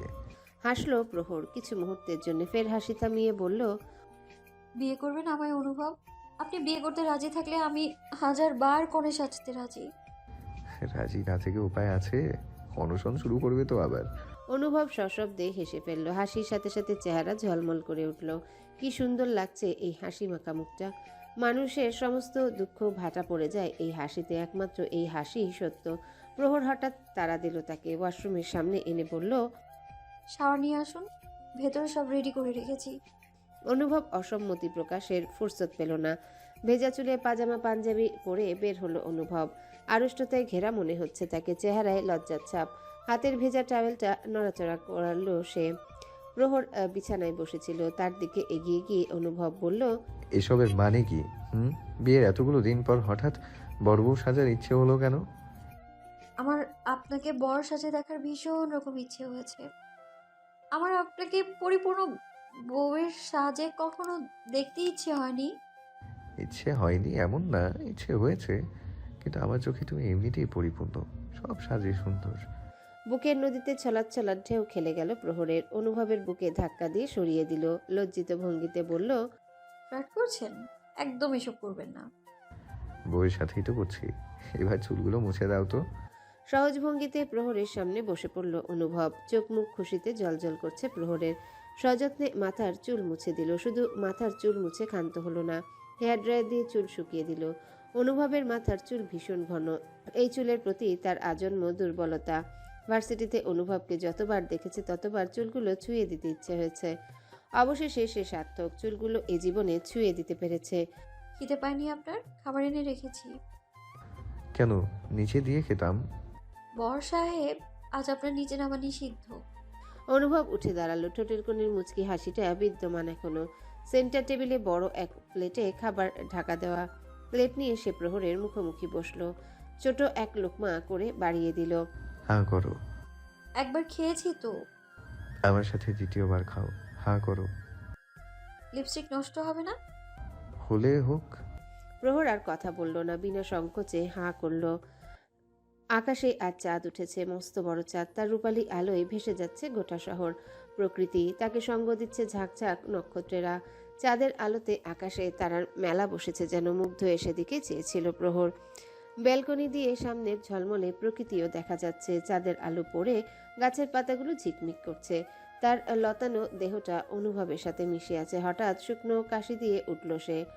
অনুভব ব্যতিব্যস্ত হয়ে বলল, রুমে চলো, প্রহর অসুস্থ হয়ে পড়বে। আজ আমি আপনার কোনো কথাই শুনবো না বর সাহেব। সারা রাত এখানে থাকবো আপনার সাথে। প্রহরের চোখে মুখে দুষ্টুমি খেলা করছে। অনুভবের আশঙ্কা বেড়ে গেল। প্রহর হঠাৎ মুখোমুখি হলো তার, আরো কাছে ঘেঁষে এলো। তার ডান হাতটা স্পর্শ করলো বুকের বাঁ পাশ। মাদকতা ভরা কণ্ঠে বলে উঠল, বেশ কিছুদিন হলো আপনি কাছে থেকেও কেমন পালিয়ে পালিয়ে আছেন। আজ আপনার পালানোর সব পথ বন্ধ। অনুভবের হৃদস্পন্দনের গতি ক্রমশ বেড়ে চলেছে। গলার কাছে অন্যরকম শুষ্কতা অনুভব করলো। তার মুগ্ধ দৃষ্টি প্রহরের উপর ন্যস্ত। চাঁদের রহস্যময় আলোর ঝলকানি প্রহরের চেহারা জুড়ে। তাকে অদ্ভুত সুন্দর লাগছে। তার দুর্বল হৃদয় মেয়েটার প্রেমে পড়ল। ঠিক কতবারের মতো জানা নেই। সে বেশ বুঝতে পারছে আজ আর তার পালানোর পথ নেই। সে নিজেই পালাতে পারবে না। শরৎকাল চলছে, আকাশ মুক্তধানার মতো ঝকঝকে। সেই ঝকঝকে আকাশে ভেসে বেড়াচ্ছে অজস্র মেঘের টুকরো। এমনই এক শরতের দিনে সামান্য সর্দি থেকে প্রহর ভীষণ অসুস্থ হয়ে পড়ল। শরীরের তাপমাত্রা বেড়ে গেল সুরসুর করে। বুকে ব্যথাসহ শ্বাসকষ্ট দেখা দিল। তাকে ভর্তি করা হলো মেডিকেলে। ইরতাজউদ্দিন দেশের সবচেয়ে বড় ডাক্তারের শরণাপন্ন হলেন। জলের মতো টাকা খরচ করতে লাগলেন। কি হবে এই টাকা পয়সা ধন সম্পদ দিয়ে যদি তার কলিজার টুকরো বেঁচে না থাকে? রোজকার দিনের মতো আজকের দিনও আকাশ পরিষ্কার, চনমনে রোদ।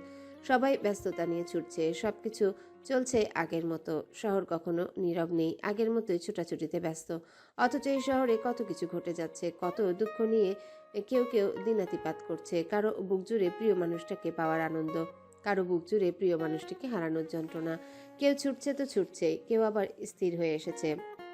অনুভব দ্বিতীয় দলে। সে স্থির হয়ে এসেছে। শরীরের প্রতিটা রক্তবিন্দুতে বিষাদের গাঢ় ছায়া। আর পারছে না সে। গন্তব্য ছাড়া ক্লান্ত পথিক লাগছে। বুকের ভেতর ভয় জমে জমে পাহাড় সম হয়ে গেছে। এখন শুধু ধসে পড়ার অপেক্ষা। নিজেকে নিয়ন্ত্রণে রাখতে গিয়ে বারবার খেয়ে হারিয়ে ফেলছে। বারবার মনে হচ্ছে চিৎকার করে পুরো পৃথিবী জানিয়ে দিক, পুরো পৃথিবী ধ্বংস করে দিক। অনুভব। নাজমুল এসে দাঁড়িয়েছে। অনুভব মাথা তুলে তাকালো। সে বসে আছে হাসপাতালের বারান্দায়, চোখে মুখে দিশেহারা ভাব। নাজমুলের ডাকে সাড়া দিল না, পূর্বের মতো মাথা নত করে রইল। বুকের ভেতর আগুন জ্বলছে, তার উত্তাপে হৃদয় পুড়ে ছারখার। সে কি জীবনে বড় কোনো ভুল করেছিল যার জন্য এত কষ্ট পেতে হচ্ছে? নাজমুল এসে অনুভবের পাশে বসলো, কাঁধে হাত রেখে বলল, শক্ত কর নিজেকে। ভিসা পাসপোর্ট সব রেডি। পরশুদিন রাতেই তোদের ফ্লাইট। একবার বিদেশে নিয়ে চিকিৎসা দিলে প্রহর ঠিক হয়ে যাবে। সব কিছু আগের মতো হবে। অনুভবের চোখ ঝাপসা হয়ে আসছে। সবকিছু কি এত সহজ? আগের মতো হবে সব? সে জানে না, শুধু জানে প্রহরের কিছু হলে সে বাঁচবে না। এই মেয়েটা তার বেঁচে থাকার একমাত্র কারণ, তার মরু উদ্যানের একমাত্র ফুল, তার তৃষ্ণার্ত জীবনের এক একটা জল। মেয়েটার হৃদয় নিংড়ানো ভালোবাসাই তো তাকে বাঁচিয়ে রেখেছে। ক্ষয়ে যাওয়া অচল বৃক্ষ নিয়ে সে বেঁচে আছে। সবটাই শুধু প্রহরের জন্য। প্রহরের কিছু হলে তার কি হবে? অনুভবের দম বন্ধ হয়ে আসছে। দাঁড়িয়ে পড়ল সে, বড় বড় পা ফেলে এগিয়ে গেল দক্ষিণ দিকে। ওখানে ওয়াশরুম আছে। প্রহর শুয়ে আছে, শীর্ণকায় দেহটা বিছানার সাথে মিশে গেছে। মুখে মাস্ক নেই, শ্বাস নিচ্ছে টেনে টেনে। প্রতিবার শ্বাস নেওয়ার সময় বুকের ভেতর ওঠানামা করছে। অনুভব নিঃশব্দে কেবিনে প্রবেশ করলো, প্রহরের কাছে গিয়ে বিছানায় বসে পড়ল।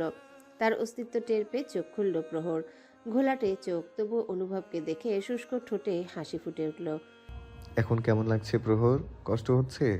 আদুরে গলায় জিজ্ঞাসা করলো অনুভব। প্রহর মাথা রাখলো অনুভবের কোলে, ক্ষীণস্বরে বলল, কষ্ট হচ্ছে না? আমার কি হয়েছে অনুভব? বড় কোনো অসুখ? না, কিছু হয়নি। সুস্থ হয়ে উঠবে তুমি খুব দ্রুত। আমি বলেছি সব আগের মতো হবে। আপনি খেয়েছেন দুপুরে? হুম। কিন্তু দেখে তো মনে হচ্ছে না। দেখি আমার চোখের দিকে তাকান তো। অনুভব তাকালো, কিন্তু প্রহরের ঘোলাটে দৃষ্টি সহ্য হলো না। বুক পুড়ছে তার, চোখ সরিয়ে নিল। প্রহরের দেহের ভেতরে যন্ত্রণা হচ্ছে, শরীরে প্রচন্ড ব্যথা, মনে হচ্ছে ভেতরে রক্ত জমাট বেঁধে যাচ্ছে। প্রচন্ড বমি বমি পাচ্ছে। অনুভবকে কিছুই বুঝতে দিল না। নিজের সহ্য ক্ষমতা দেখে নিজেই অবাক হলো। এই অমানসিক যন্ত্রণা সহ্য করার মতো শক্ত সে অনুভবের জন্য হয়েছে। স্মিত হাসল সে, অনুভবের হাতটা গালে ছুঁয়ে বলল, জানেন অনুভব, এতক্ষণ শুয়ে শুয়ে আমাদের পুরনো দিনগুলোর কথা ভাবছিলাম। প্রথম পরিচয় থেকে শুরু করে প্রথম দিকের দিনগুলো হুট করে ভীষণ মিস করছি। প্রথম প্রেমে পড়ার মতো ভয়ঙ্কর অনুভূতি পৃথিবীতে দ্বিতীয় কিছু আর নেই। তখন যা দেখি তাই ভালো লাগে, যা করি তাই ভালো লাগে। তখন আপনাকে জ্বালাতে ভালো লাগতো, আপনাকে চিঠি লিখতে ভালো লাগতো, রাত জেগে আপনাকে নিয়ে কল্পনা করতে ভালো লাগতো। আপনার ধমক শুনেও মন খুশিতে নেচে উঠতো। লুকিয়ে ঝুঁকিয়ে আপনার ছবি তুলে সেগুলো প্রিন্ট আউট করার আর রাতভর দেখা। দিনগুলো কেমন স্বপ্নের মতো ছিল। ছোটবেলা থেকে আমার বন্ধু কম ছিল। গাড়িতে করে নিয়ম মাফিক যেতাম আসতাম বলে কারোর সাথে তেমন বন্ধুত্ব হয়ে ওঠেনি আমার। একাকী নিজের মতো করে বড় হয়েছি, মিশুক ছিলাম না কোনো কালেই। আচমকাই আপনার সাথে দেখা, আপনার সাথে পরিচয় হওয়ার পর গুরু গম্ভীর, কথা কম বলাই আমি কেমন বেপরোয়া হয়ে উঠলাম। নিজের ভেতর লুকিয়ে রাখা অস্থির এক সত্তার বিকাশ ঘটতে থাকলো।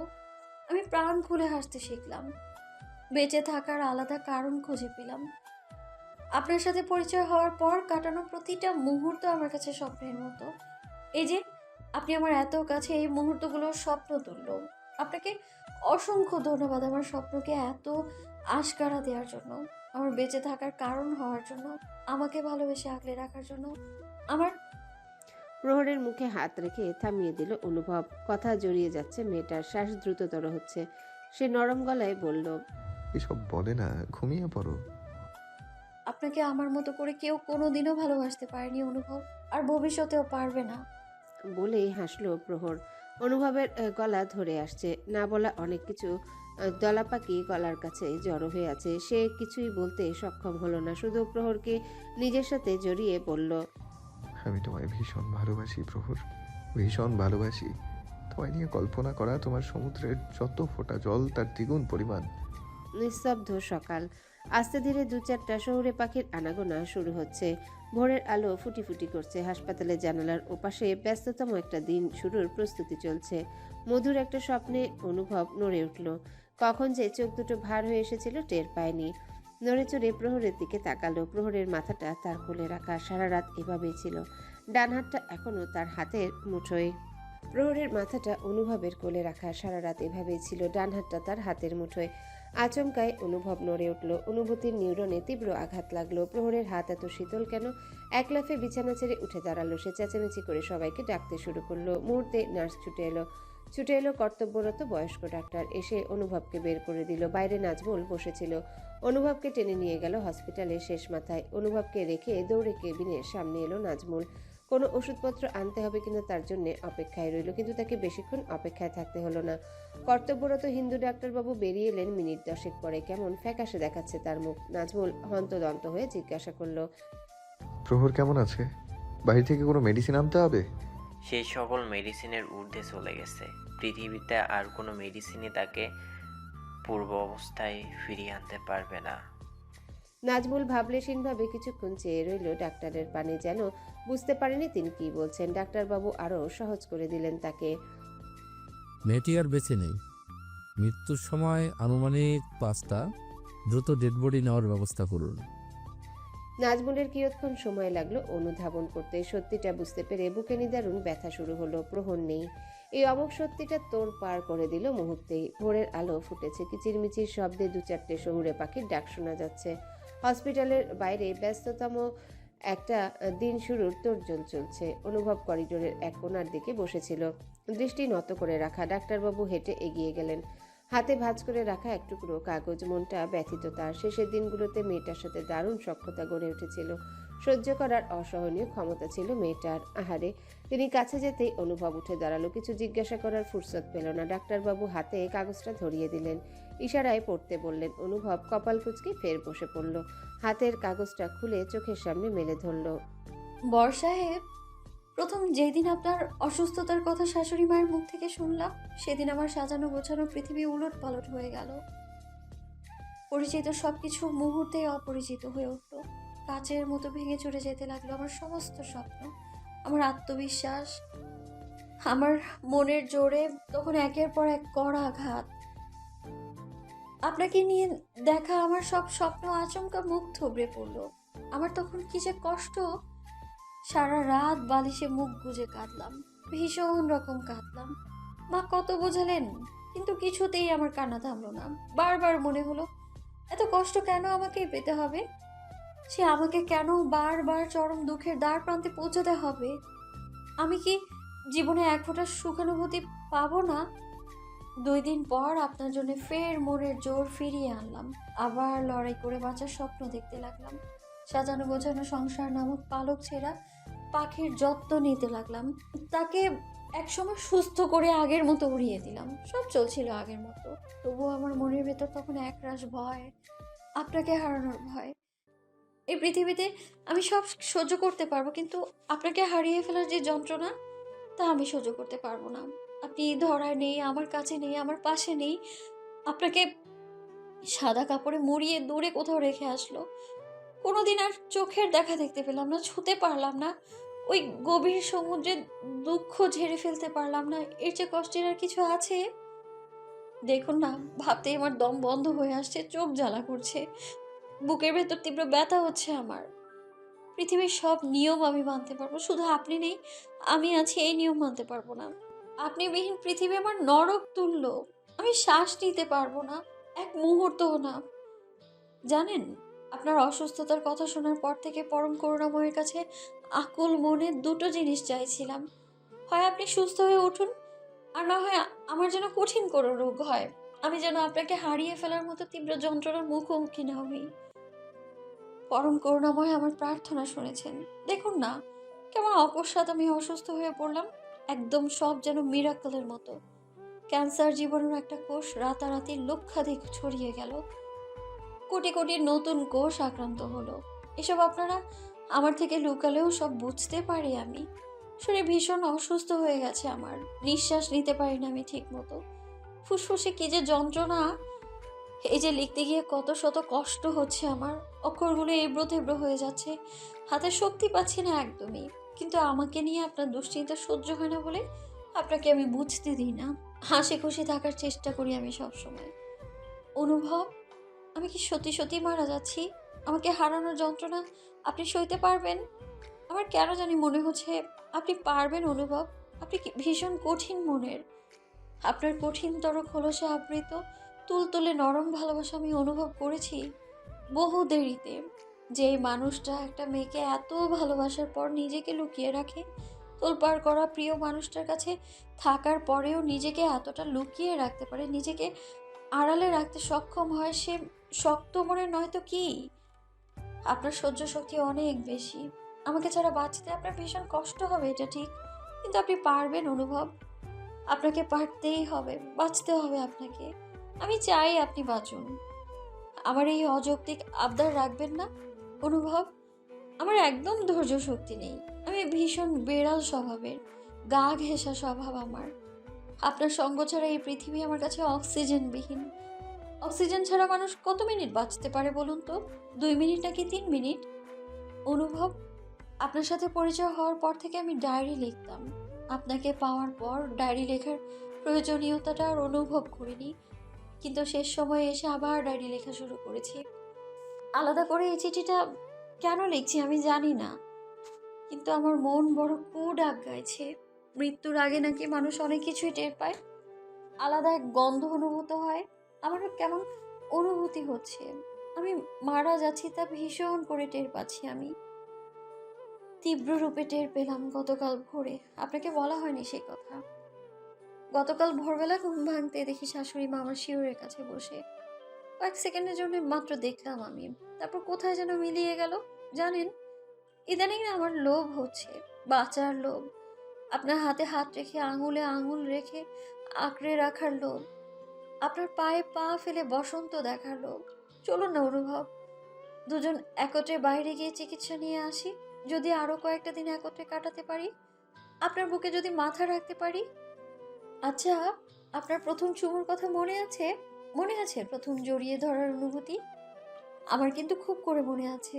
এই দেখুন না, সেই অনুভূতি মনে পড়ে আমার এখনো লজ্জায় মুখে হাসি ফুটে উঠেছে। আপনি জালালউদ্দিন রুমিকে চেনেন? ওনার বিখ্যাত 2টি লাইন আমার ভীষণ পছন্দের। Beyond the right and wrong there is a garden, I will meet you there. বর সাহেব, চলুন না নতুন কোনো পৃথিবীতে আবার দেখা করা যাক। রোগ শোক মুক্ত নতুন এক পৃথিবী, যে পৃথিবীতে ধনী দরিদ্রের বৈষম্য থাকবে না। আপনি আমাকে অকপটে কাছে টেনে নেবেন, যে পৃথিবীতে আপনি শুধু আমার আর আমি আপনার। তবে যেই পৃথিবীই বলুন, সব পৃথিবীতে আমি আপনার পিছু নিব। আপনার তোল পার করা আদর মাখা ভালোবাসার একমাত্র অংশীদার হব। ভালোবাসি আমি, ভীষণ ভালোবাসি আপনাকে। এই পৃথিবীর ধুলোকণার অধিক পরিমাণ অনুভব, আমার অনুভব, ইতি অনুভবের প্রহর। চিঠির পাতাটা হাত থেকে খসে পড়ল অনুভবের। বুকের ভেতর ধক করে উঠল, ভিজে ওঠা চোখ দুটো লাল বর্ণ ধারণ করলো। চেঁচিয়ে বলল, এসব কি? প্রহর কোথায়? কেমন আছে ও? ডাক্তারবাবু একটু দূরে দাঁড়িয়েছিলেন, কাছে এগিয়ে এলেন তিনি, মমতা মাখিয়ে বললেন, আপনার স্ত্রী আর নেই, আমি গিয়ে মৃত অবস্থায় পেয়েছি। অনুভবের মনে হলো কান দিয়ে উত্তপ্ত লৌহদণ্ড প্রবেশ করলো। উত্তপ্ত লৌহ বস্তু ভেতরে জ্বালিয়ে পুড়িয়ে দিতে লাগলো। মুহূর্তে হৃৎপিণ্ড এফোড় ওফোড় হয়ে গেল। বিকট এক ঝড়ে এসে ভেতরটা লণ্ডভণ্ড করে দিল। ধারালো ছুরিকাঘাতে হৃৎপিণ্ড ফালা হয়ে যাচ্ছে যেন। সে অপ্রকৃতস্থের মতো চেয়ে রইল ডাক্তারের পানে। মৃগী রোগীর মতো শরীর কাঁপা শুরু হলো তার, গলার স্বর পেঁচিয়ে গেল। ডাক্তারবাবু তার মাথায় হাত রাখতে গিয়ে থেমে গেলেন। তিনি আরো কঠিন এক সত্য জানাতে যাচ্ছেন। ছেলেটার এই সত্যটা জানার অধিকার আছে। তিনি দ্বিধা ঝেড়ে বললেন, আপনার স্ত্রী মা হতে যাচ্ছিল, বাচ্চার বয়স মাস 2 মতো। আপনাকে আগে জানাতে চেয়েছিলাম, আপনার স্ত্রী জানাতে বারণ করেছিল। পরে হয়তো সারপ্রাইজ দিতে চেয়েছিল, কিন্তু ডাক্তারবাবু আর দাঁড়ালেন না, দ্রুত হেঁটে চলে গেলেন। অনুভবের দিন দুনিয়ায় গভীর অমাবস্যা নেমে এলো। আশেপাশে তাকিয়ে মাতালদের মতো কিছু যেন খুঁজছিল, কিন্তু গাঢ় অন্ধকার ছাড়া কিছু চোখে পড়ল না। চারিপাশে তো অন্ধকার কেন? কেউ নেই কেন? এত শূন্য কেন? তার সাহায্য প্রয়োজন, তার দম বন্ধ হয়ে আসছে, তার শ্বাস নেওয়া প্রয়োজন, তাকে প্রহরের কাছে পৌঁছানো প্রয়োজন। প্রহর অপেক্ষা করছে তো। উদ্ভ্রান্তের মতো হাঁটতে গিয়ে সে ফ্লোরে গড়িয়ে পড়ল। সাথে বুকের গহীন থেকে বেরিয়ে এলো গগন বিদারী চিৎকার। ফ্লোরে গড়িয়ে পাগলের মতো করতে লাগলো, হাউমাউ করে কান্না শুরু করলো। অন্য জগতের গহীন থেকে বেরিয়ে আসছে সে কান্নার সুর। তার কান্নায় হাসপাতালের করিডোরে ততক্ষণে মানুষ জমে গেছে। সবাই ছলছল নয়নে দেখছে সদ্য প্রিয়জন হারানো এক যুবককে। নাজমুল এগিয়ে আসছিল অনুভবকে সামলানোর জন্য, কিন্তু কাছে এসে অনুভবের অবস্থা দেখে থমকে গেল। সে এত কষ্ট কেন পাচ্ছে ছেলেটা? জীবন এত ব্যথাতুর কেন? বেঁচে থাকা এত কষ্টের কেন? সত্যি কিছু মানুষের পৃথিবীতে জন্ম হয় শুধু দুঃখ পাওয়ার জন্য। অনুভব তাদের দলে। আগামীকাল রাত 12টায় ফ্লাইট। দুজনের চিকিৎসার সমস্ত কিছু রেডি, তার মধ্যে একজন চলে গেল। অনুভবের অপারেশন নিকটে, ডোনার রেডি। নাজমুল খুব করে বুঝতে পারছে পৃথিবী উল্টে গেলে অনুভব সার্জারি করাবে না। তার এখন এই পৃথিবীতে বেঁচে থাকার বেশি কষ্টের, বেশি যন্ত্রণার। পরিশিষ্ট জয়নুল আবেদিন মোটা ডায়েরিটা নেড়েচেড়ে দেখলেন। ডায়েরির প্রথম পাতায় বড় বড় অক্ষরে লেখা অনুভবের প্রহর, অর্থাৎ কোনো একটা অনুভূতি বুঝতে পারার ক্ষণ বুঝাচ্ছে। সেই ক্ষণটা দীর্ঘ হতে পারে, আবার অল্প সময় হতে পারে, আবার দুজনের নামও হতে পারে। তিনি চোখ তুলে তাকালেন। সামনে বসে থাকা সুদর্শন যুবকের দিকে আরেক নজর তাকালেন। অনুভব, তুমি বলছো যে এই ডায়েরিটা আমি পড়ি, পরে এই কাহিনী নিয়ে একটা গল্প লিখি, তাই তো? আমি চলে যাওয়ার পর ডায়েরিটা পড়বেন, তবে কাহিনীতে একটু পরিবর্তন আনবেন। গল্পের অনুভব যেন সুস্থ থাকে, দারিদ্রতা থাকুক কিন্তু তার মা বাবা যেন বেঁচে থাকে, আর প্রহর মেয়েটা যেন অকালে ঝরে যেতে না হয়।